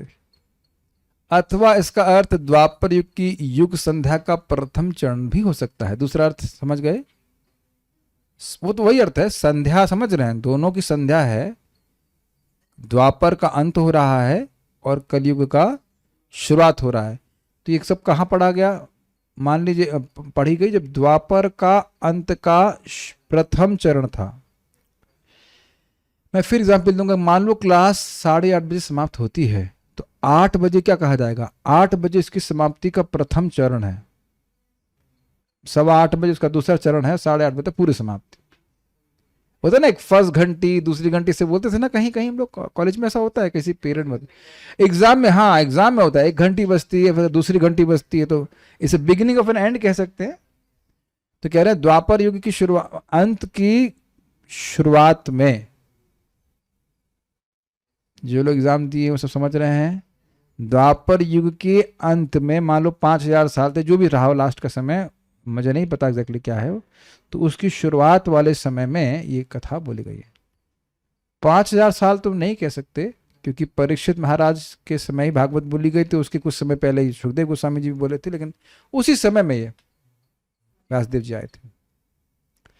बाल प्रबोधनी, मुनिगण न केवल पूर्व में ही भगवान के गुण कथन में आनंद का अनुभव करते हैं, अपितु मैं भी अर्थात सुखदेव गोस्वामी पहले वाले श्लोक में क्या बोले थे? प्रायण सभी मुनि करते, तो क्या आप नहीं करते हैं? कहते नहीं, मैं भी करता हूं, मैं भी करता हूं, तभी तो पढ़ाई किया, यद्यपि बोल नहीं रहा था। अपना उदाहरण दे रहे कि नहीं भाई, दूसरे लोग तो करते ही हैं। जैसे मैंने एग्जाम्पल दिया था कि सूर्य नमस्कार से बहुत लोगों को फायदा हो, तो मैं बोलता हूं मैं स्वयं भी करता हूं, मैं भी, इदम सूर्य नमस्कारम करोमि, मैं भी इसको करता हूं। देखिए, अगर व्यक्ति दूसरों का उदाहरण दे कि दूसरों को लाभ हुआ है और वह खुद पालन नहीं कर रहा है, तो भी उसकी बात में दम नहीं है। तो उन्हें बोल दिया था पिछले श्लोक में, क्या बोला था? प्रीचिंग कर रहे थे ना कि प्रायण मुनयो राजन, नीड क्रिएट कर रहे हैं। मार्केटिंग के लोग जानते हैं, मार्केटिंग में सबसे इंपॉर्टेंट है नीड क्रिएट करना। तो नीड क्रिएट कर रहे हैं कि भाई जितने भी मुनिगण हैं वह सब भगवान के कथन में लगते हैं। तो कहते हैं आप क्या करते हैं? मान लो कोई पूछ ले, परिचित महाराज पूछ ले आप क्या करते हैं, तो कहते हैं मैं भी इस भागवत को पढ़ा। अब स्वाभाविक बात है कि आप मैं भी कहने का मतलब क्या है? मुनियों में सर्वश्रेष्ठ महामुनि है, योगी नाम परमम गुरु, पहले ही बोल दिया है परिचित महाराज ने। मान बोल दिया मतलब मान रहे हैं कि सारे भक्तों के परम गुरु हैं। तो मैं भी इसको पढ़ा हूं, पढ़ा भी नहीं हूं, मतलब अच्छे से समझा हूं व्यासदेव जी के पास जाकर। मैं भी, इदम अर्थात भविष्य में बोले जाने वाले, अभी सुखदेव गोस्वामी बोले नहीं है। मैं फिर आपको ध्यान आकृष्ट करूंगा, इदम मतलब यह होता है, लेकिन अभी तो भागवत बोली नहीं ना। तो जिसको बोलने वाले हैं, मैं बोलने वाला हूं, मक्षमाण जो बोल रहा हूं उसकी अर्थ है। अर्थात भविष्य में बोले जाने वाले भविष्य में बोले जाने वाले इस पुराण का, वाले हटा दीजिए, इस पुराण का द्वापर आदव अर्थात द्वापर जिसके प्रारंभ में है। श्री स्वामी वाला अर्थ, उस कलयुग के प्रवेश काल में कृष्ण द्वैपायन व्यास से अर्थात अपने पिता के निकट अध्ययन किया था, ये अनुभव है। यानी व्यासदेव जी से सुना था और आगे मैं इसको बोलने वाला हूं, इसका मैंने अध्ययन किया था। यदि यह वेदों से दुर्बल हुआ, ऐसी आकांक्षा हो, तो कहते हैं कि ब्रह्म समितम अर्थात वेद के समान ये अर्थ है, वेद के समान ये अर्थ है। ये थोड़ा लिंक समझिए। व्यासदेव, वेद व्यास से आपने वेद नहीं पढ़े? समझ में आया? पिताजी हैं, वेद पुराण सब पढ़ा देते, उपनिषद पढ़ा दिए, वो नहीं पढ़े। और एक इंटरेस्टिंग बात है, पढ़ा सकते भी थे, लेकिन यम प्रव्रजंतम अनुपेत मुपेत कृत्यम, भाई अब दीक्षा लें, ब्राह्मण दीक्षा लें, वेद पढ़े, उसकी कोई उनको अपेक्षा नहीं थी। लेकिन भागवत की उपेक्षा नहीं कर पाए। वेद उपनिषद और सारे पुराणों की उपेक्षा करके चले गए जंगल में, जरूरत नहीं है, और भागवतम उनको खींच के लेके आए। देन यू सी, तो ये वेद जो है वेदों से दुर्बल नहीं है, वेद के समान ही है, बल्कि वेदों का सर्वोत्कृष्ट सार मधुर रूप है श्रीमद् भागवतम। राम क्या नाम है, रमाकांत प्रभु बड़ा सुंदर बोल रहे थे कि भाई आम का पेड़ है, ठीक है आम का पेड़ है, तो आम के पेड़ की पत्ती चबाएंगे, डाली चबाएंगे कि आप फल खाएंगे? स्पष्ट है, बहुत बड़ा पेड़ है, ठीक है अच्छी बात है, लेकिन आपको तो मतलब क्या कहते हैं फल से है ना। पिबत भागवतम रसमालयम मुहुरहो, नहीं क्या पहले श्लोक क्या है, शुरुआत कैसे होता है? निगम कल्प तरोर गलितम फलम। तो निगम मतलब वेद, तो वेद कल्प तरु है, सारी इच्छा को पूर्ण करने वाले हैं, और उसका निगम कल्प तरोर गलितम फलम, पका हुआ फल है श्रीमद् भागवतम। तो क्या प्रयोजन है? क्या सुना है ना, आम खाइए पेड़ नहीं गिनिए। नहीं, पेड़ नहीं गिनिए, इसमें तो गुठली नहीं है ना, भागवत में गुठली नहीं है, इसमें कुछ है श्लोक नहीं है। तो ये है पेड़ मत गिनिए। तो वेद से क्या प्रयोजन? यही बात भगवत गीता में भी बताते हैं, यस्तम वेद स वेद वित्त। जो वेद के प्रयोजन को जानता है वेद नहीं पढ़ता है, भगवान की भक्ति करता है। तो नहीं आओ, इसका अर्थ है कि ये वेद से कमजोर नहीं है। अथवा जिसके द्वारा ब्रह्म को सम्यक रूप से मितम अर्थात नाम दिया गया, तो ये अर्थ सभी लोगों ने बराबर से लिया है। इसके कारण को बताने के लिए कहते हैं भागवतमिति। भागवतम कहते, शब्द भागवतम को उपयोग करते हैं, भगवान के द्वारा उक्त ये अर्थ भागवतम का ये लिया गया था इससे पहले भी। अथवा भगवत प्रतिपादक, जो भगवान का प्रतिपादन करता है, भगवान को प्रेजेंट करता है, ये अर्थ ये नहीं लिया पहले से। हाँ ये भी कह सकते उस तरह से, भगवान के संबंधी कृत्य है। और दूसरा है भगवत फलक, भगवान को देने वाला है। कितना सुंदर अर्थ लिए गए हैं, ठीक है। तात्पर्य, श्री सुखदेव गोस्वामी के इस कथन की उनके ही निजी उदाहरण से पुष्टि होती है। किस कथन की? कि सर्वोच्च अध्यात्मवादी ही जो विधि विधानों की परिधि से परे है होता है, भगवान के श्रवण तथा महिमा गायन का आश्रय लेता है। ये उनके स्वयं के उदाहरण से प्रस्तुत हो गया, प्रभुपाद समझा रहे हैं। सर्वमान्य मुक्तात्मा तथा सर्वोच्च अध्यात्मवादी होने के कारण सुखदेव गोस्वामी को महाराज परीक्षित के अंतिम 7 दिनों में उस सभा में उपस्थित समस्त सर्वोच्च मुनियों द्वारा मान्यता दी गई। क्यों मान्यता दी गई? क्योंकि वह सर्वमान्य मुक्तात्मा थे, किसी को संदेह नहीं था कि ये निर्गुणस्थ नहीं है, ये निर्गुण अवस्था में स्थित नहीं है। सब लोग मानते थे, इसीलिए जैसे वो आए सब लोग खड़े हुए और उन्होंने उनको महान ऊंचे स्थान पे बिठा करके आसन दिया कथा बोलने के लिए। और सर्वोच्च आध्यात्मवादी थे, अर्थात भगवान श्री कृष्ण के शुद्ध भक्त थे। वे अपने जीवन से उदाहरण देते हैं कि वे स्वयं भगवान के दिव्य कार्यकलापों के प्रति आकृष्ट हुए और उन्होंने अपने महान पिता श्री द्वैपायन व्यासदेव से श्रीमद् भागवत का अध्ययन किया। श्रीमद् भागवत या किसी अन्य वैज्ञानिक साहित्य को अपनी बुद्धि के बल पर घर पर नहीं पढ़ा जा सकता। समझ में आ गया अर्थ? अब क्या है, बड़ा स्पष्ट, केवल अपनी बुद्धि के द्वारा नहीं पढ़ा जा सकता। यद्यपि शरीर रचना या शरीर क्रिया संबंधी चिकित्सा ग्रंथ बाजार में उपलब्ध रहते हैं, किंतु इन पुस्तकों को घर में पढ़कर कोई योग्य चिकित्सक नहीं बन सकता। कोई व्यक्ति अपना ऑपरेशन ऐसे व्यक्ति से नहीं कराएगा। हाँ मैं अभी करता हूँ आपका ऑपरेशन, कहाँ से पढ़े? कुछ नहीं, मैं किताब पढ़ के आया मैं और अभी सीख लिया मैंने स्कैल्पल वगैरह कैसे चलाते हैं इत्यादि। इसका स्पेलिंग, स्कैल्पल की स्पेलिंग पता है तुमको? नहीं करने देंगे ना। और देखिए ट्रेनिंग होने से व्यक्ति पैसा दे करके अपने पर चक्कू चलवा लेता है।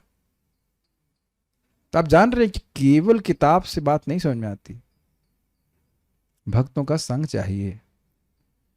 हाँ, लेकिन फिर वही बात है, जब वह कॉलेज में पढ़ रहा है तो क्या बुद्धि का उपयोग नहीं कर रहा है? लेकिन केवल बुद्धि के उपयोग से वह चिकित्सा ग्रंथ नहीं पढ़ सकता।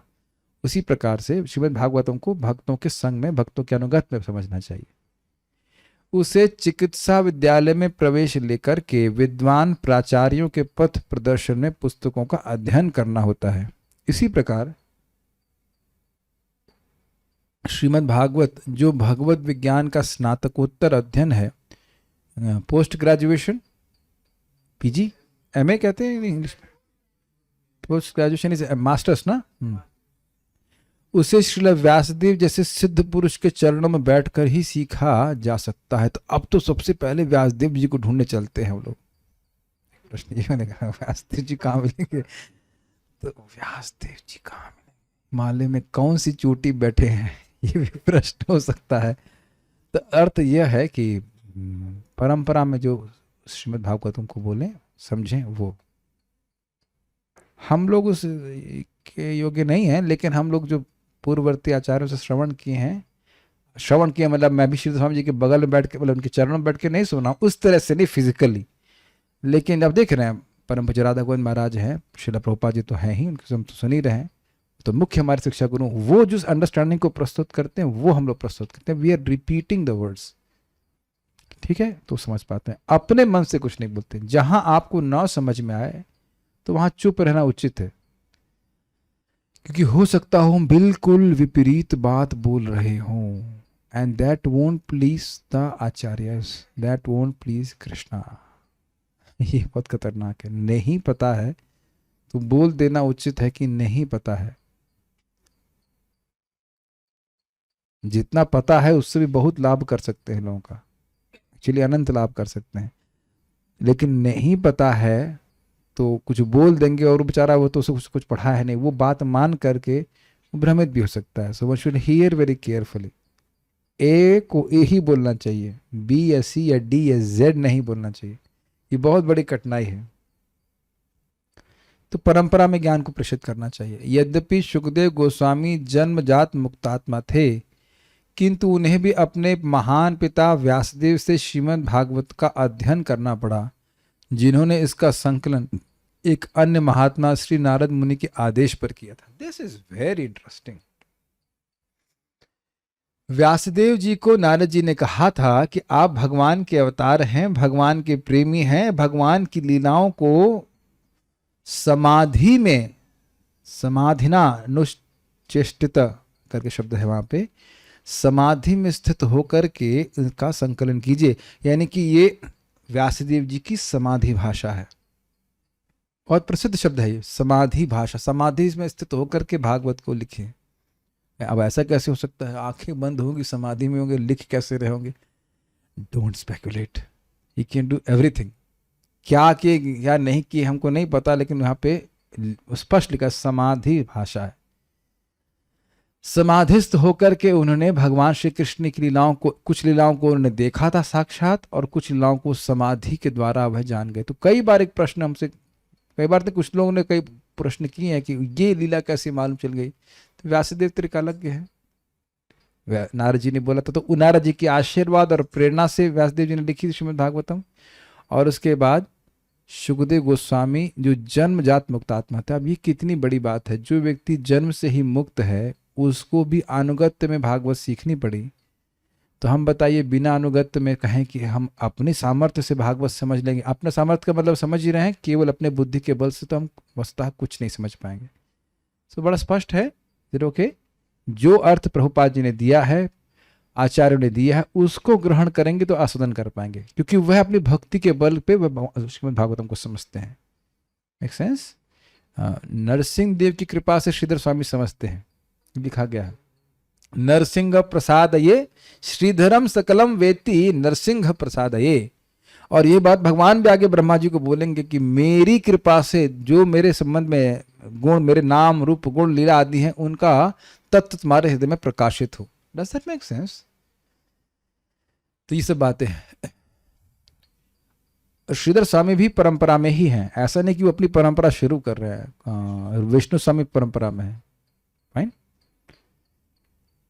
भगवान श्री चैतन्य महाप्रभु ने एक विद्वान ब्राह्मण को व्यक्ति भागवत से श्रीमद् भागवत का अध्ययन करने के लिए आदेश दिया। भागवत पढ़ो गिया भागवत स्थाने या वैष्णव स्थाने एकांत आश्रय लिया चैतन्य चरण। तो भागवत को एक वैष्णव के आश्रय में सीखो, वो बता पाएंगे भागवत का अर्थ। श्रीमद् भागवत परम पुरुष के दिव्य नाम रूप गुणों लीलाओं पार्षद तथा विविधताओं पर आधारित है, लीलामय ग्रंथ है और भगवान के अवतार श्रील व्यासदेव द्वारा इसका प्रवचन हुआ। क्योंकि भगवान की लीलाएं उनके शुद्ध भक्तों के संग में संपन्न होती हैं, फलतः इस महान ग्रंथ में उन ऐतिहासिक घटनाओं का उल्लेख हुआ है क्योंकि इनका संबंध कृष्ण से है। कृष्ण संबंधी कृति है, ये भागवतम का अर्थ है। अभी आपने पढ़ा था, प्रभुपाद समझा रहे इस बात को। इस का कोई भी घटना चल रही है उसका संबंध भगवान से है। प्रसंगवश हो सकता हो कि उस श्लोक का संबंध ना दिख रहा हो, लेकिन पूरा प्रसंग पकड़ेंगे तो भगवान से संबंध जाएगा। इसीलिए इसका कोई भी प्रसंग है नहीं है जिसको हम त्याग दें। तो इसलिए सृष्टि तत्व को भी हम पढ़ेंगे। कहीं आप लोग ऐसा मत सोचिएगा कि हम सीधे जंप कर जाएंगे लाला के जन्मदिन पे और रुक्मिणी के ब्याह पे। ठीक है कि नहीं? महाराज बार कथा कर रहे थे, कुछ लोग कंप्लेन आ रहा है कि अभी तक लाला का जन्म नहीं हुआ है, 6 दिन बीत गए और रुक्मिणी का विवाह नहीं हुआ है। वो समझ ही नहीं पा रहे कि महाराज तो एक प्रसंग लेकर के बोलते। तो ऐसा नहीं है, हम लोग क्रम से पढ़ेंगे, जितना सामर्थ्य होगा समझने का समझेंगे। यह ब्रह्म संहितम कहलाता है क्योंकि यह भगवान कृष्ण का वाणी रूप प्रतिनिधि है। जो अभी जीव गोस्वामी जी अर्थ लिए थे वो प्रपात बता रहे हैं। वाणी रूप मतलब वांगमय अवतार, लिटरेरी अवतार। जैसे चक्रवर्ती पाद प्रथम स्कंद के प्रथम अध्याय के प्रथम श्लोक में बोलते हैं कि भगवान जिस प्रकार से विभिन्न योनियों में आते हैं, मछली की योनि में आते हैं, मछली नहीं है। कछुआ बन के आते हैं, कछुआ नहीं है। ठीक है, तो उसी प्रकार से भगवान पुस्तक के रूप में आए, लेकिन पुस्तक नहीं है, वो भगवान है। मेरी बात समझ रहे हैं? यद्यपि वह मछली बन के आ रहे हैं, लेकिन आप मछली भगवान नहीं कहते उनको। मत्स्य अवतार हैं लेकिन वो मछली नहीं है। मछली अत्यंत निकृष्ट योनि मानी जाती है, लेकिन मत्स्य अवतार का वर्णन भागवत में रखा गया है। Is it sinking in? भगवान कृष्ण पुरुष के रूप में, इंसान के रूप में आते हैं, लेकिन वो इंसान नहीं है, वो मनुष्य नहीं है। उसी प्रकार से श्रीमद् भागवत पुस्तक नहीं है। क्या नहीं है? पुस्तक नहीं। प्रभु जी लग तो पुस्तक ही रही है। भगवान कृष्ण लग रहे हैं कि वो मनुष्य है, लेकिन वो मनुष्य नहीं है, साक्षात परब्रह्म है, भगवान है। Does that make sense? जिस तरह की भगवद गीता भगवान का वाणी अवतार है क्योंकि उसका प्रवचन भगवान से ही हुआ, और श्रीमद् भागवतम भगवान का वाणी अवतार है क्योंकि इसका प्रवचन भगवान के अवतार द्वारा भगवान के कार्यकलापों के विषय में हुआ। तो क्यों वाणी अवतार है? भगवान के अवतार कौन अवतार है? व्यासदेव। व्यासदेव जी के बाद सुखदेव जी भी उनके भक्त हैं। जैसा कि इस ग्रंथ के प्रारंभ में कहा गया है, यह वैदिक कल्प वृक्ष का सार है। निगम कल्प तरु गलितम फलम, और ब्रह्म विषय पर सर्वोच्च शोध ग्रंथ ब्रह्म सूत्र का सहज भाष्य है। भाष्यम ब्रह्म सूत्राणाम अर्थोयम ब्रह्म सूत्राणाम भारतार्थो विनिर्णितम। लेकिन ये प्रथम स्कंद में है, गरुड़ पुराण, लेकिन यहाँ पे डायरेक्ट भागवतम के बोले। जो आप बोल रहे हो सही है, वो भी सही है। भाष्यम ब्रह्म सूत्राणाम करके है ना। इसको स्थापित किया गया था प्रथम श्लोक में ही कि जन्माद अस्य यतः इत्यादि श्लोक जो है ये व्याख्या कर रहा है वेदांत सूत्र के पहले श्लोक जन्मादि अस्य यतः। उसको अभी मैं डिस्कस नहीं कर रहा हूँ, खूब डिटेल में डिस्कस किया गया किस प्रकार से श्रीमद् भागवतम वेदांत सूत्र पे टीका है। बताऊं, हल्का सा धैर्य है या छोड़ दे। वेदांत सूत्र में कहते हैं कि अथातो ब्रह्म जिज्ञासा, हम ब्रह्म की जिज्ञासा करेंगे। उसके बाद कहते हैं जन्मादि अस्यतः, जिससे जन्म इस जगत का जन्मादि होता है। और प्रथम श्लोक क्या बोलता है? सत्यम परम धीमहि, हम परम सत्य का ध्यान करते हैं। वही परम सत्य सभी चीजों का स्रोत है। तो जिज्ञासा का फल क्या होता है? जिज्ञासा का फल होता है ध्यान। अभी देखिए, मैंने पूछा ना जिज्ञासा का फल क्या होता है, तो आपको सोचने लग गए।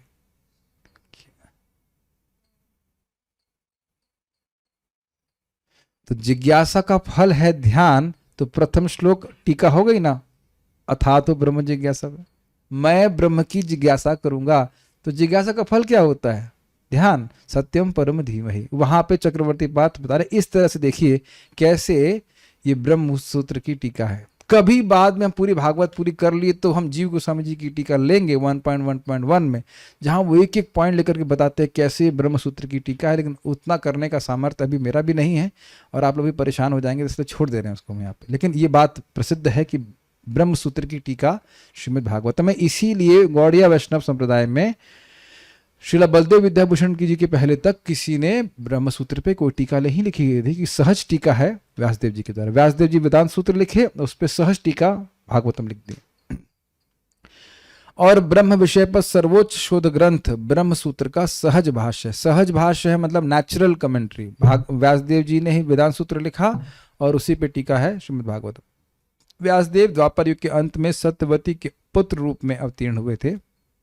अतएव इस प्रसंग में द्वापर आदव का अर्थ होगा कलयुग के शुभारंभ से ठीक पहले। क्या अर्थ है? द्वापर जिसका आदि है। कलयुग के पहले कौन आता है? द्वापर आता है। तो कलयुग की शुभारंभ में, शुभारंभ मतलब शुभ और आरंभ मतलब प्रारंभ में कलयुग के और द्वापर के अंत में।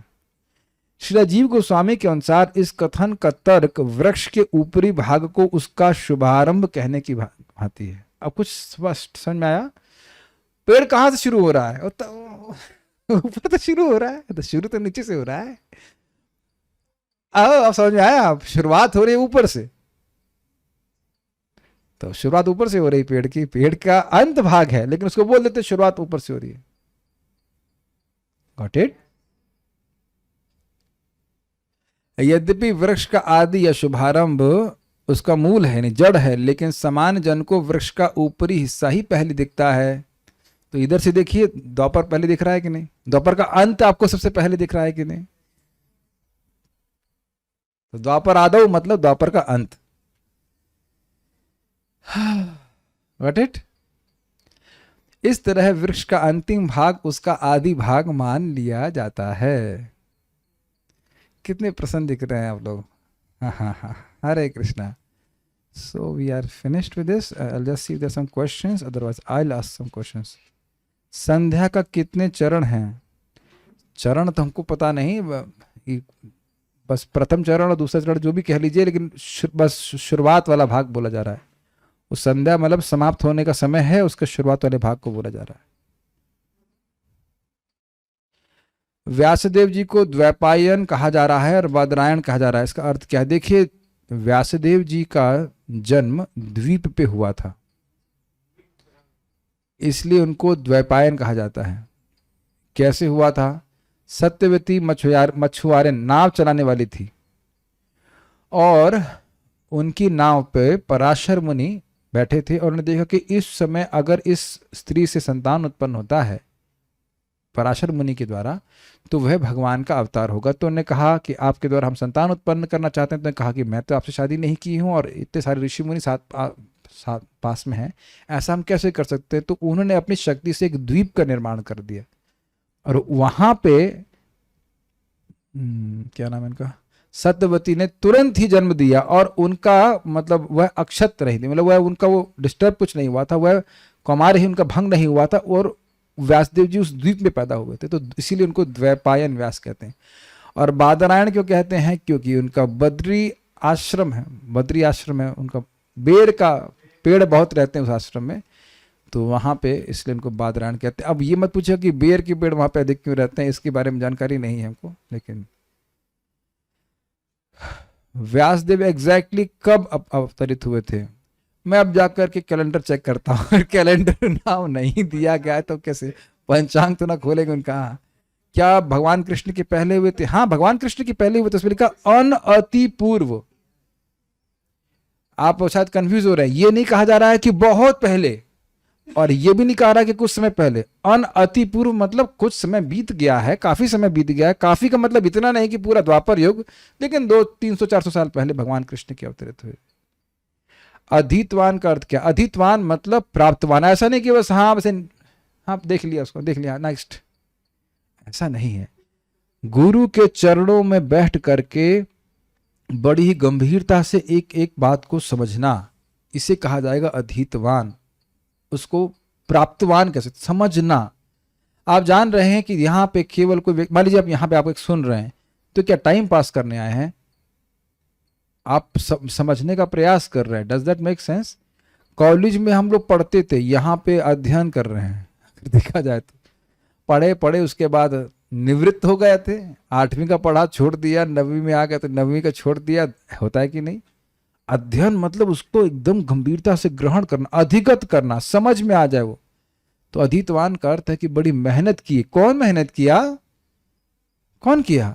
सुखदेव गोस्वामी, जो कपड़ा पहनने की मेहनत भी नहीं करते थे। अगर ऐसा कहा तो जाए तो उनको, जिनको कपड़े की भी अपेक्षा नहीं है, खाने पीने की अपेक्षा नहीं है, वह श्रीमद् भागवतम को प्राप्त करने के लिए, समझने के लिए मेहनत किए। और क्या है? ठीक है, और कोई प्रश्न यहाँ पे नहीं है जी। Good. So let's start my questions. Very innocent. Okay, बहुत ही आसान प्रश्न है, ओपन बुक है, आप लोग नोट्स देख लीजिएगा। पहला प्रश्न, श्रीला श्रीधर स्वामी के अनुसार लिंक बताने का प्रयास करें। पहला प्रश्न आसान नहीं है लेकिन आप प्रयास करना चाहते हैं। 1 मिनट, मुझे भक्त लोग देख क्यों नहीं रहे हैं? ओके, स्नेहजा माता जी एंड जानकी, प्रिय श्रवसी माता जी, let's give you a chance. Yes please. Hare Krishna प्रभु जी।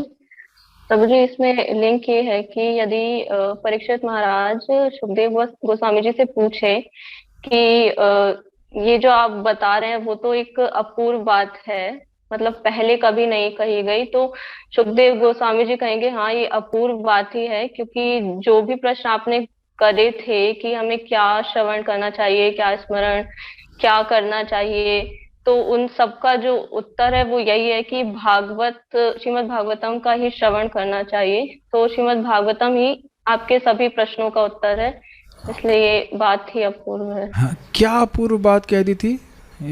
आपने रिपीट तो कर दिया अच्छे से, बस मैं जानना चाह रहा हूँ कि अपूर्व क्या कह दिया था सुखदेव गोस्वामी ने? बहुत ज्यादा कैसे बोल गए भागवत सुखदेव, अगर कहा जाए तो बहुत ज्यादा कह दिया आपने।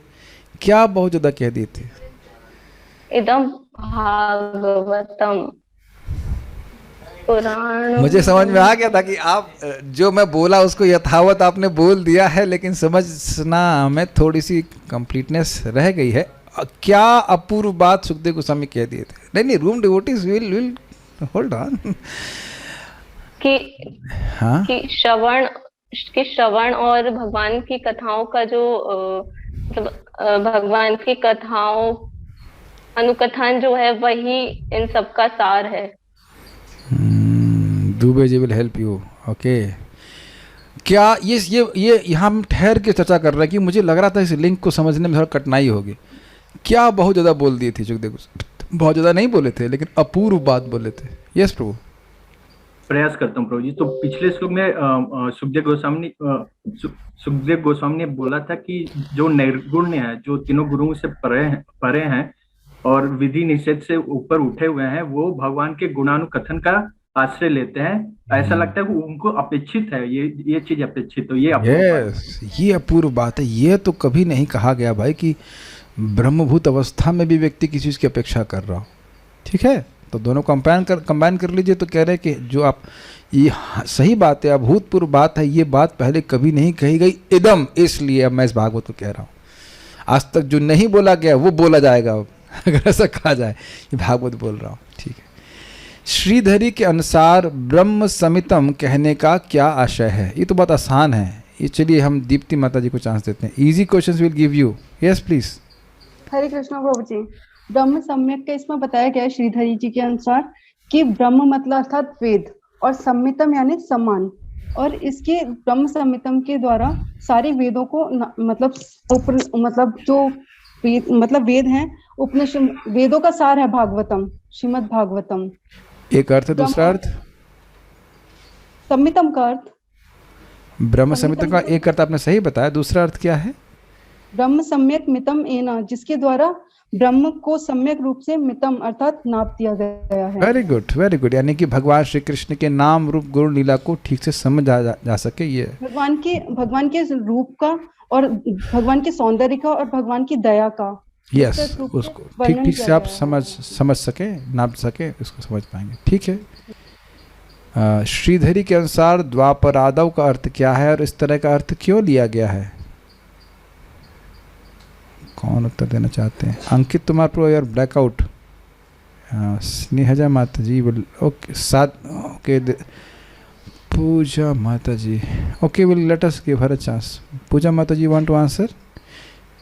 Will give you a chance Snehaja माता जी, don't worry, will give you a chance. Yes please बोलिए। हरे कृष्णा प्रभु जी, इसमें द्वापर आदो का अर्थ है कि द्वापर के अंत में,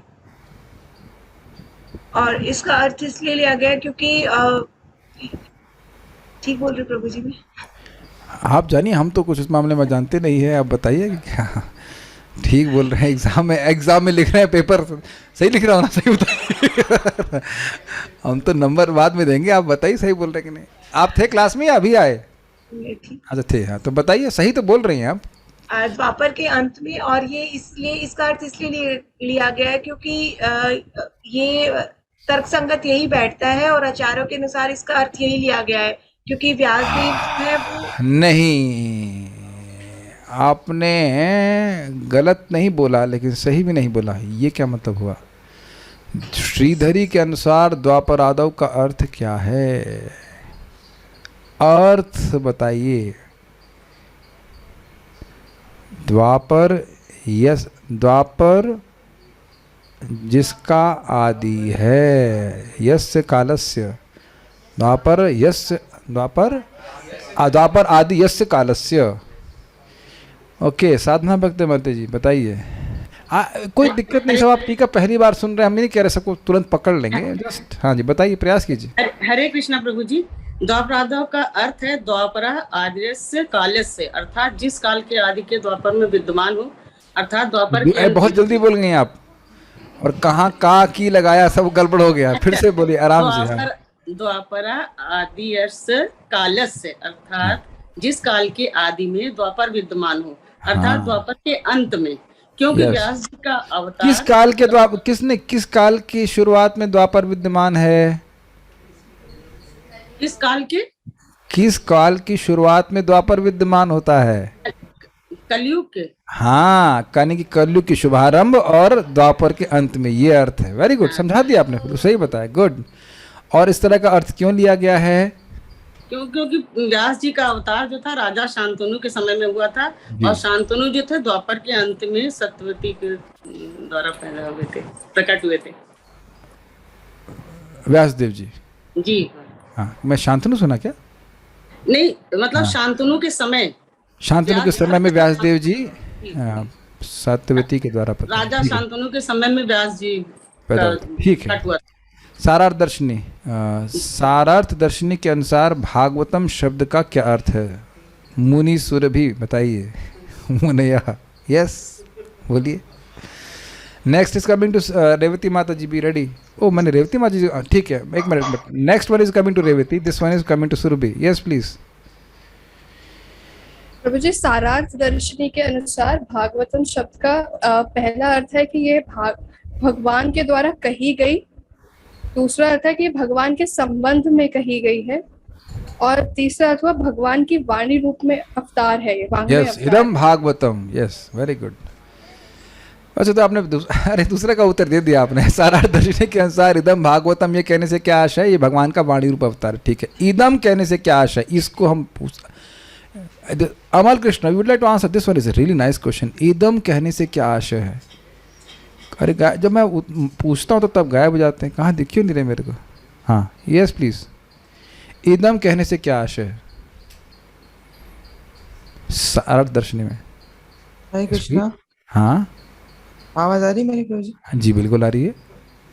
इदम का मतलब है कि ये शास्त्र, ये जो भागवतम शास्त्र है, ये भगवान के बारे में वर्णन कर रहा है, और ये भागवतम आपके पूछने के मतलब सुखदेव गोस्वामी परीक्षित महाराज को कह रहे हैं कि परीक्षित महाराज आपने पूछा है, इसलिए अब ये भागवतम प्रकट हो रही है। ये बोली जा रही है इसलिए क्योंकि आपने इस प्रकार से प्रश्नोत्तरी, ये प्रश्नोत्तरी के माध्यम से है। Very good. परीक्षित महाराज और सुखदेव, चलिए इसमें एक और क्वेश्चन जोड़ दे। ईदम को महाराज जी कैसे एक्सप्लेन किए? ईदम कहने से क्या आशय है? इसी ईदम पे थोड़ा जोड़ दिया जाए। महाराज जी ने कैसे एक्सप्लेन किया, अगर किसी ने कुछ सुना हो महाराज का, वैसे उसको मैंने यहाँ पे एक्सप्लेन कर दिया था कि ईदम। चलिए रूम के डिवोटीज कुछ बोलेंगे। जानकी माता जी want to answer this one? ईदम का मतलब क्या हुआ? जो महाराज जी ने समझाया था उसको मैंने यहाँ भी समझाया था, हिंट दे रहा हूँ। हाँ प्रभु जी, इदम का अर्थ है कि उनके हृदय में जो भागवतम स्थापित है उसका प्रवचन वह करेंगे। हाँ, ये नहीं कि पोथी लेके बैठे हुए ईदम ये देखो ऐसे करके, नो पोथी, बुक नहीं थी उनके सामने, वक्ष्यमाण वो बोल रहे हैं प्रवर्तमान। ठीक है, परीक्षित महाराज देखिए, हो सकता हो हमारे भक्त यहाँ भी 2-3 लोग छोड़ के चले गए, ऐसा लग रहा है सब श्लोक समझ लिए हैं वो, लेकिन actually we have to digest every shloka. हम तो अभी भी कम समय दे रहे हैं, 1 श्लोक 1 महीना। प्रभुपाद जी बोले हम तो 1 श्लोक को पूरा दिन भी नहीं दे रहा। और मैं पहले ही बोल चुका हूँ, परम पूज्य राधा गोविंद महाराज जी एक दिन मनन करते थे इसमें पूरा, then you can actually smell the fragrance of Srimad Bhagavatam. तो उसके द्वारा इन प्रश्नों को करने का उद्देश्य यही है कि फिर से रिवाइज हो जाए, कि एक बात को हम समझ के बैठा लें। परीक्षित महाराज और सुखदेव गोस्वामी के प्रश्नों से जीवों को क्या लाभ प्राप्त होगा? ये बहुत अच्छा प्रश्न है, इसको रेवती माता जी समझाएंगे। क्या आंसर दिस वन? यस प्रभु जी। प्रभु जी, यह परीक्षित महाराज एवं अन्य लोगों के लाभ हेतु सृष्टि पालन और संहार की कथाओं द्वारा आत्म साक्षात्कार हेतु आध्यात्मिक प्रकाश प्राप्त कराता है। हाँ, चाप दिया आपने पूरा, टेक्स्ट में से तैयार कर दिया, इसके अर्थ को समझा पा रहे हैं?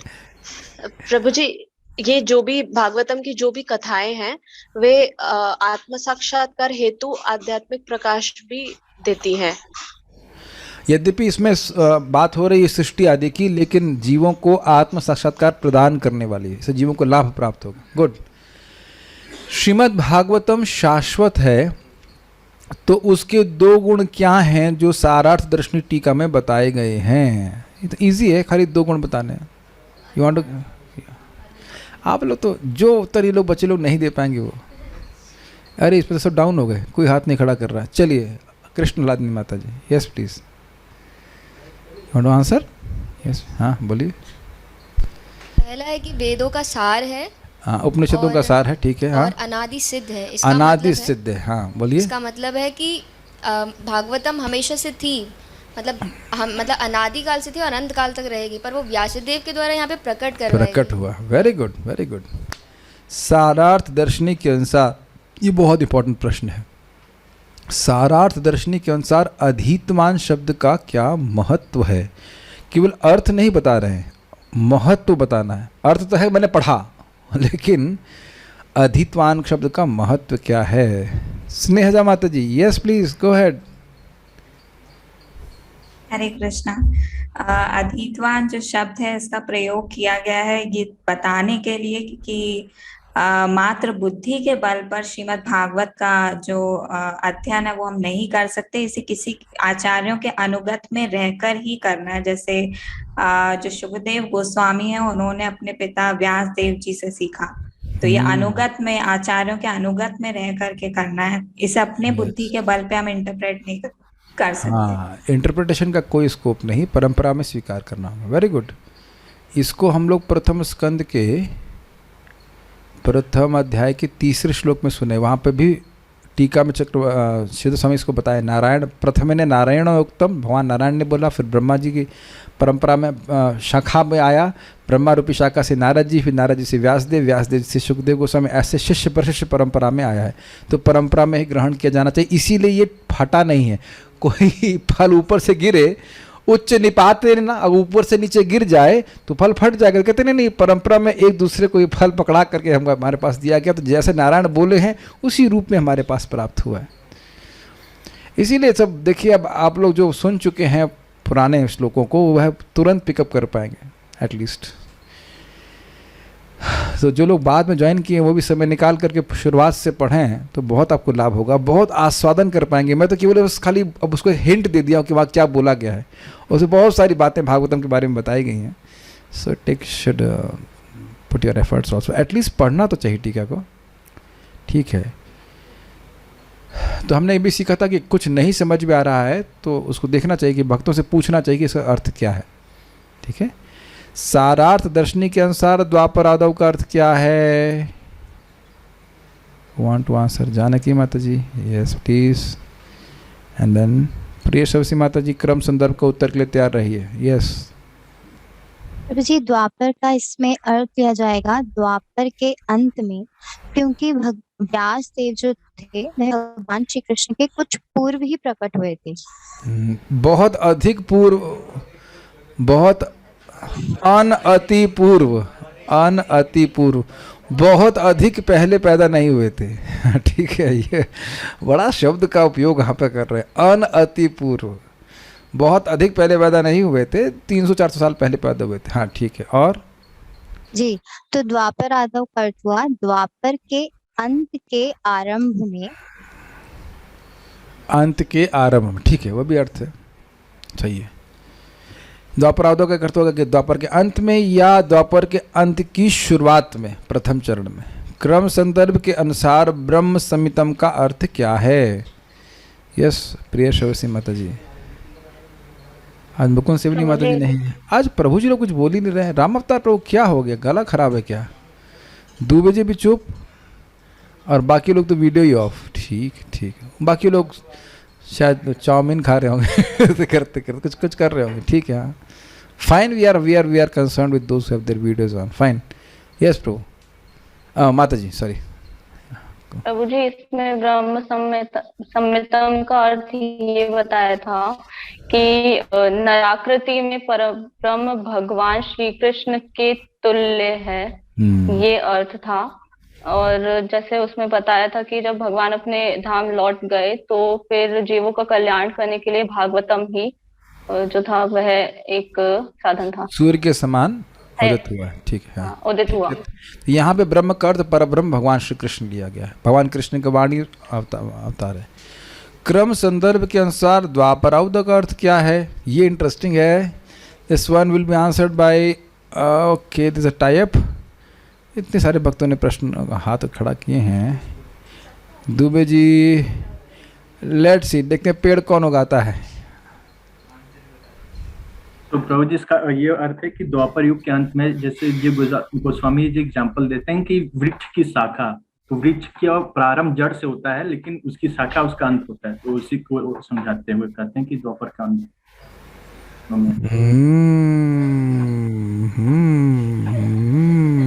आप तो डोनर हैं तो आपको क्या डांटे।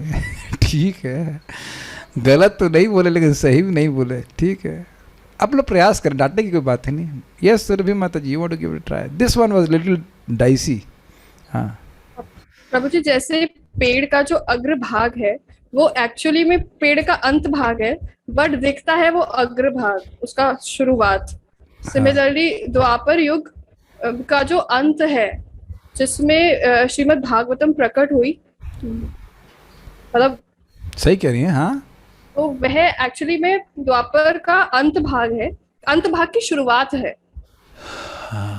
देखिए, ठीक है, अभी मैं उत्तर नहीं देना चाहता। I want you to make mistakes, yes, in the sense कि समझ में आए कि नहीं आए। बोलिए पूजा माता जी, वांट टू से समथिंग? या प्रभु जी, इसका मतलब है कि द्वापर युग का जो समाप्ति था उसका प्रथम चरण, हम ऐसे बोल सकते हैं कि जब अंत समय होने लगा। हाँ ठीक है, वो है, लेकिन हम पेड़ की वाली एनालॉजी प्रभुपाद भी समझाए हैं, तो उसको समझाने का प्रयास कीजिए। द्वापर युग का अंत का प्रथम चरण तो आसान है, ये तो सही कह रहे हैं। जैसे हम किसी वृक्ष को देखते हैं तो सबसे पहले उसका सबसे ऊपर वाला हिस्सा दिखाई देता है, जबकि स्टार्टिंग वृक्ष की उसके जड़ से होती है, तो शुरुआत जड़ से हुई, पर अंत वाला जो हिस्सा है शाखा वो सबसे पहले दिखाई देती है। तो ये इस अर्थ में इसको द्वापर का अंत। देखो अभी क्या हो रहा है कि आधी बात समझ में आ गई, समझ आ गया। जो बात नहीं समझ में उसको तुम आप समझ लेना अपने आप, टीचर तो अपने आप समझ ले, है ना? यही कर रहे हैं ना, हमको पता है ये कर रहे हैं, इसीलिए मैं जानबूझ के पूरा नहीं कर रहा हूँ उत्तर। अब सबके हाथ नीचे हो गए। रेवती माता जी want to give it try, please go ahead. Ram Avatar प्रभु जी, कोई उत्तर नहीं दे पाएगा तो आपको देना है, जूम की पार्टी को बचाना है आपको। बताइए प्रभु जी, द्वापर आदो यानी द्वापर युग के अंत में, जैसे कि वृक्ष की शाखा का जो अग्रभाग होता है, उसी प्रकार से द्वापर युग का अंत का प्रथम चरण। देख रहे हैं कि सारे के सारे लोग जो पेड़ है उससे बच जा रहे हैं। आप लोग एक बिल्कुल सही उत्तर दे रहे हैं। 2 अर्थ लिए गए थे ना, द्वापर युग के अंत का प्रथम चरण तो ठीक है, लेकिन जो वृक्ष वाला भाग था वह सब वृक्ष को खा गए, ये चीज़ कठिन थी। ओके, स्नेहजा माता जी मेरे से गायब हो गए। नारायणी माता जी, let's see if you can. Yes please. अब ये आखिरी जूम का है चांस, उसके बाद हम फिर रूम के डिवोटीज को पूछेंगे। Yes please. प्रभु जी, यहाँ ये कहना चाहते हैं कि जैसे जो हमें शुरू में जो वृक्ष का भाग नजर आ रहा है वो कलयुग का जो शुरुआत है, और जो द्वापर युग की संध्या है, मतलब वो हमें नजर आ रहा है। ये हमें तो खिचड़ी नजर आ रही है, ये उत्तर खिचड़ी सब खिचड़ी। आप वाकई, अब मैं कभी घर में आऊंगा आपको तो खिचड़ी बनाएगा, हम समझ के कि खिचड़ी बनाने में एक्सपर्ट है। कहाँ द्वापर कली ये सब मिक्स कर दिया, ऐसे तो ना होता है। चलो रूम डिवोटीज या जूम डिवोटीज सब गायब। अब हम इतने और इससे अधिक प्रश्न नहीं कर सकते। Who would like to explain? Ramakrishna, Pandey ji, Krishnalani, Jaya Vrinda माता जी, anyone here? Okay, will give chance to Ram. पंडित जी विल लाइक टू एक्सप्लेन? पंडित जी विल एक्सप्लेन। पंडित जी हियर। दैट इज प्रभु। जब हम वृक्ष को देखते हैं तो वृक्ष की ऑल्दो शुरुआत नीचे से होती है, और जो उसका सबसे ऊपरा भाग वाला होता है वो सबसे लास्ट पोर्शन होता है उसका। तो जब हम उसको जब शुरुआत करते हैं वृक्ष की देखने से, सबसे ऊपर से शुरुआत करते हैं वृक्ष की देखने से, तो वो वृक्ष का अंत पोर्शन है। इसी प्रकार से जब इस द्वापर आदव की बात हो रही है, वो वृक्ष का शुरुआत का आदि है, यद्यपि अंत है, उसको आदि भी कह सकते हैं। आदि, हाँ जी। फिर आगे तो जब हम बात कर रहे हैं द्वापर आदव की, तो पूरे वृक्ष का जो अंत भाग है, जो उसकी शाखा है, सबसे पहले हमें वो दिखाई दे रही है जो हम यहाँ से देखना शुरू कर रहे हैं। यस, तो इसलिए द्वापर आदव मतलब द्वापर का अंत। तो कलयुग की रेफरेंस फ्रेम से देखिए, इधर से देखेंगे तो आपको द्वापर का अंत जो है वो द्वापर का आदि, द्वापर के सबसे पहले में दिखाई पड़ेगा। Does that make sense? हमारे सारे जूम डिवोटीज ऐसे कर रहे हैं। यस यस, समझ में आ गया, समझ में आ गया। तुम आगे बढ़ते हैं, नहीं तो नाउ इट इज मोर। क्या बोल रहा है? Now it is more confusing. Ramakrishna प्रभु को समझा देंगे, ठीक है। आगे बढ़ते हैं। बाल प्रबोधिनी के अनुसार द्वापर आदव का अर्थ क्या है? ये तो बहुत इजी है। द्वापर के अंत में वही अर्थ है। हाँ, उसमें कुछ विशेष कारण बताया गया था? नहीं, सेम है। कहीं भागवत दुर्बल तो नहीं है वेदों से? इसकी शंका को निराकृत कैसे किया गया है बाल प्रबोधिनी में? This one is really easy. So who can answer this? Amal Krishna Prabhu is already raising his hand. Yes, Prabhu. हरे कृष्णा। तो भागवतम वेदों से दुर्बल नहीं है, बल्कि वो वेदों के समान ही है, और एक तरह से देखा जाए तो वेदों का पका हुआ फल है। इसका एग्जांपल दिया था। नहीं, शब्द क्या है यहाँ पे? क्या बाल प्रबोधन में क्या शब्द इस्तेमाल किया है? अरे ब्रह्म संहितम इतना इजी है कि आप सब जानते हो, बस बोलना चाहते हैं। ब्रह्म संहितम, ठीक है। 15th, भागवतम शब्द के क्या अर्थ बताए गए हैं और किस कारण से भागवतम शब्द का उपयोग किया गया है बाल प्रबोधिनी के अनुसार?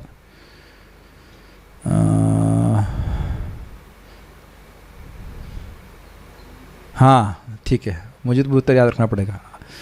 This one is really tough. Okay, not tough, but let's see if you can understand the question. Bhagavatam शब्द के क्या अर्थ बताए गए हैं, पहले ये बताइए। प्रभु जी, भगवान द्वारा प्रतिपादित, यानी भगवान उनको प्रेजेंट करते हैं। नहीं, भगवान द्वारा उक्त। भगवान द्वारा उक्त, भगवान द्वारा प्रतिपादित, यानी भगवान प्रतिपादक, भगवान को प्रेजेंट करने वाला, और भगवान को प्रेजेंट करता है। और भगवत फलकम, यानी भगवत फलकारी, भगवान को देने वाला। तो ये तो अर्थ हुआ भागवत का। और ये भागवत शब्द का उपयोग किया क्यों गया है?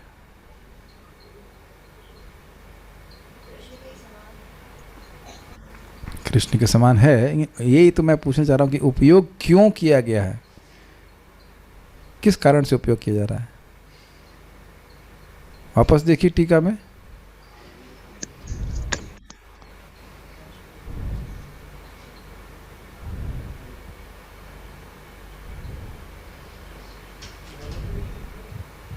ये देखिए क्या लिखा है, बता रहा हूँ।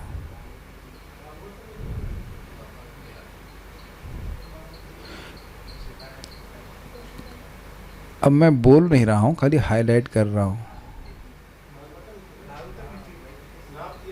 Now you can answer. Not. हाँ बोलिए. प्रभु जी वही कि भागवतम को वेदों के समान ना माना जाए या उससे दुर्बल ना माना जाए, बल्कि बढ़कर ही माना जाए, इसलिए. ओके, बात आपने सही कही, लेकिन एक्चुअली मैंने प्रवचन एक्सप्लेन नहीं किया.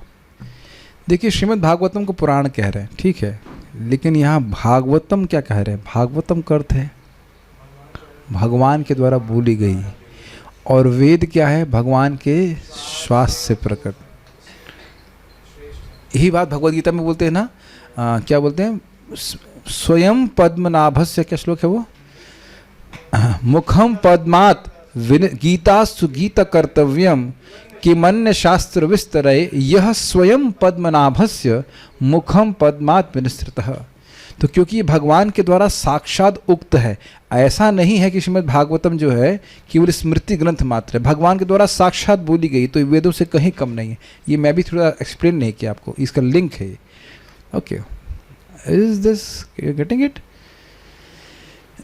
ओके, कहीं इसका मतलब जो प्रमाण है वो वेदों से कहीं दुर्बल नहीं. अच्छा, दुर्बल का एक और अर्थ समझिए. दुर्बल का अर्थ होता है कि भाई एक शास्त्र का प्रमाण है कि धर्मशास्त्र अर्थशास्त्र से अधिक प्रबल होते हैं, तो उस तरह से भागवत कोई प्रमाण दे रही है तो वो अपने आप में परम पूर्ण है. ऐसा नहीं कि उसका उससे ऊपर कोई प्रमाण आ जाएगा. अरे भागवत ये कह रही है लेकिन उस शास्त्र में तो कुछ और लिख रहा था, उस शास्त्र की क्षमता भागवत से कम ही है. अगर किसी संबंध में कोई प्रमाण मानेंगे तो भागवत ही मानेंगे. इसको आप लोग कई बार सुन चुकेंगे, अरे आप लोग ऐसा बोल रहे हो लेकिन वहाँ शास्त्र में कुछ और लिखा गया है. लेकिन भागवत का जो प्रमाण है वह अमल पुराण है. ये अमल प्रमाण है, इसके श्रेष्ठ कोई प्रमाण है नहीं. किसकी आराधना करनी चाहिए? भगवान कृष्ण की. कैसे जानते हो? भगवान, हम भागवतम से जानते हैं. Okay, everyone got it? Bhagavatam क्यों कह रहे हैं? श्रीमद् भागवत का, सॉरी, श्रील प्रभुपाद का तात्पर्य, सुखदेव गोस्वामी को परीक्षित महाराज की को कथा कहने के लिए सभी ने स्वीकृति क्यों दी? छोटे बच्चे क्यों बैठाए भागवत के आसन पे? राम अवतार प्रभु. यस प्रभु जी. क्योंकि सुखदेव गोस्वामी जी सर्वमान्य मुक्तात्मा थे और सर्वोच्च अध्यात्मवादी थे. वो निर्गुण अवस्था में होते हुए भी हमेशा भगवान कृष्ण की गुण लीलाओं का श्रवण और कीर्तन करते रहते थे. इसलिए जो सभी मुनि उपस्थित थे उन्होंने उसको सर्वमान मुक्त आत्मा और सर्वोच्च अध्यात्मादि बताते हुए उनको कहा कि आप परीक्षित महाराज को भागवत सुनाएंगे. वाओ, क्या आपने उत्तर लिख लिया था इसका? This is very nice answer. देखिए, very good, gold medalist. Okay, Hare Krishna, good answer. वह अपने जीवन का उदाहरण क्यों देते हैं कि उन्होंने श्रील द्वैपायन व्यासदेव से श्रीमद् भागवतम का अध्ययन किया और क्यों अध्ययन किया? थोड़ा सा अंतर आ जा रहा है. अपने जीवन का उदाहरण क्यों देते हैं कि अब अध्ययन किया? एक प्रश्न, व्हाट, ये थोड़ा सा ट्रिकी है. और अध्ययन क्यों किया? उनका मन तो पहले ही लगा हुआ था भगवान में. Yes, okay, let's see if room devotees can answer. This is a little dicey question. अपना उदाहरण क्यों देते हैं? पहली बात तो कि वो खुद निर्गुण अवस्था में स्थित थे, फिर भी भगवान की लीला कथन में वो आकृष्ट हुए, तो वो पहला अपना एग्जाम्पल दे रहे हैं पिछले श्लोक को सपोर्ट करने के लिए. हाँ, और क्यों ऐसा प्रवृत्त हुए? क्योंकि भगवान की लीला कथा इतने दया और जो एक सुंदरता के बारे में, सौंदर्य, इतने भगवान की कथाएं मधुर है, या भगवान का स्वरूप इतना मधुर है, भगवान का जो दया का स्वरूप है, उसके हिसाब से जो निर्गुण अवस्था में जो व्यक्ति स्थित है वो भी इनमें आकृष्ट हो गया. तो इस हिसाब से भी. हाँ, लेकिन क्यों अध्ययन किया पर प्रभुपाद जी कुछ कह रहे हैं? क्योंकि एक तो जरूरी है कि वो गाइडेंस के. यस, इस पे प्रभुपाद जी फोकस कर रहे हैं कि मुक्त सुखदेव गोस्वामी जैसा मुक्त आत्मा होते हुए भी उसे एक वैष्णव के व्यासदेव जी के अनुगत में अध्ययन करना पड़ा. शुकम अध्यापयामासा. और व्यासदेव जी भी अनुभव किए कि अध्यापन करना पड़ेगा और उसे पढ़ाना पड़ेगा.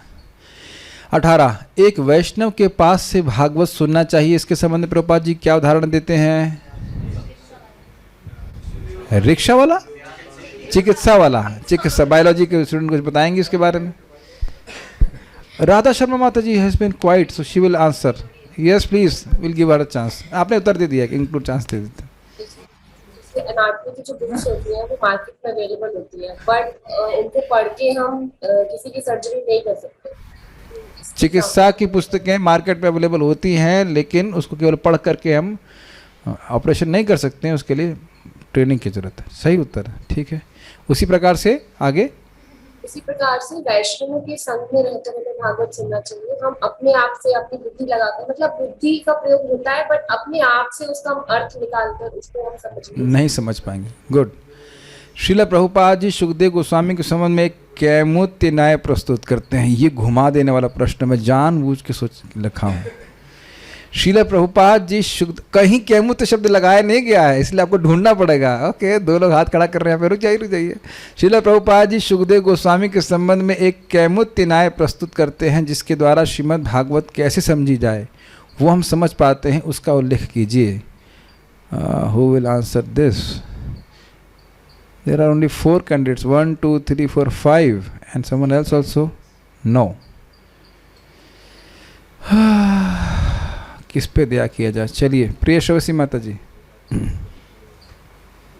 मुझे कैमुत्य न्याय ये है कि सुखदेव गोस्वामी जी तो जन्म से मुक्तात्मा थे और निर्गुण अवस्था में ही स्थित थे, तब भी उन्होंने किसी के अनुगत्य में या किसी की शरण लेकर ही श्रीमद् भागवतम को सीखा। किसी की शरण लगे? पान वाले की? आपसे सीखे भागवत? आपने पढ़ाई उनको? स्वयं के पिता वेदव्यास जी से ही, उनके पिता वेदव्यास जी की शरण लेकर ही उन्होंने सीखा। तो हम जैसे बद्ध जीव जो है, उन्हें तो किसी वैष्णव की शरण लेनी ही पड़ेगी। तो ठीक है, भागवतम को बोलते रहते हैं लोग, वो क्या कहते हैं उसको, निराकार कंक्लूजन दे सकते हैं। People can actually speak like सत्यम परम ब्रह्म धीमहि। हो गया, सब समाप्त। Good. Last question will be answered by, is it last one? No, okay, third last will be answered by Janaki माता जी। भगवान चैतन्य महाप्रभु ने भागवत समझने के संबंध में क्या आदेश दिया है? ये आदेश दिया है कि जीवन पूरा समाप्त हो जाए, जब करने के लिए कुछ नहीं हो, दांत बाहर आ जाए, बाल सब झड़ जाए, आंख दिखने तब भागवत उठाओ। और कवरी तो दिखाई नहीं पड़ रहा है, सुनाई नहीं पड़ रहा है। क्या यही बोला है महाप्रभु ने? प्रभु जी, महाप्रभु के द्वारा ये आदेश दिया गया है कि हमें यह किसी व्यक्ति भागवत से सुननी चाहिए जो इसके गूढ़ अर्थों को समझते हो और परंपरा में हमें समझा सके। यस, ये बहुत इंपॉर्टेंट बात है कि वो वैष्णव भी किसी प्रामाणिक वैष्णव से ही सुन करके ही बोले। ठीक है। श्रील प्रभुपाद जी ब्रह्म संहितम की क्या व्याख्या करते हैं? अमल कृष्णा।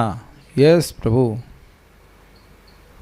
श्री प्रभुपाद कहते हैं कि श्रीमद् भागवतम को ब्रह्म संहिता इसलिए कहा गया है क्योंकि ये भगवान का वांग्मय अवतार है, ये वाणी स्वरूप है, भगवान का वाणी रूप प्रतिनिधि है। और जिस तरह श्रीमद् भगवद गीता भगवान के द्वारा बताई गई है, इसलिए वो भगवान से अभिन्न है। तो उसी तरह श्रीमद् भागवतम ये भगवान के अवतार द्वैपायन वास के द्वारा रचित है, इसलिए ये श्रीमद् भागवतम भगवान से अभिन्न है। First class. Last question will be answered by Ramakrishna प्रभु। श्रील प्रभुपाद जी द्वापर आदव का अर्थ क्या लेते हैं? हाँ, यस यस यस, लता बेल कुछ भी बोल दीजिए। हाँ बोलिए। वही हाँ यस। जैसे वृक्ष का जो आखिरी हिस्सा है, जो शाखा का जो एंड है, तो एक तरह से वो एंड है, लेकिन ऊपर से देखा जाए तो स्टार्टिंग पॉइंट भी है। तो उसी तरह से अगर कलयुग की दृष्टि से देखा जाए तो जो द्वापर युग है, वो जो हम कलयुग की दृष्टि से देखा जाए तो द्वापर स्टार्टिंग दिख रहा है, जो कलयुग का एंड है वो स्टार्टिंग दिख रहा है। द्वापर युग का अंत कलयुग का शुभारंभ है। तो द्वापर आदव मतलब कलयुग की शुरुआत। बहुत बहुत धन्यवाद। अगर आप लोगों का सामर्थ्य हो तो हम लोग पारायण कर सकते हैं।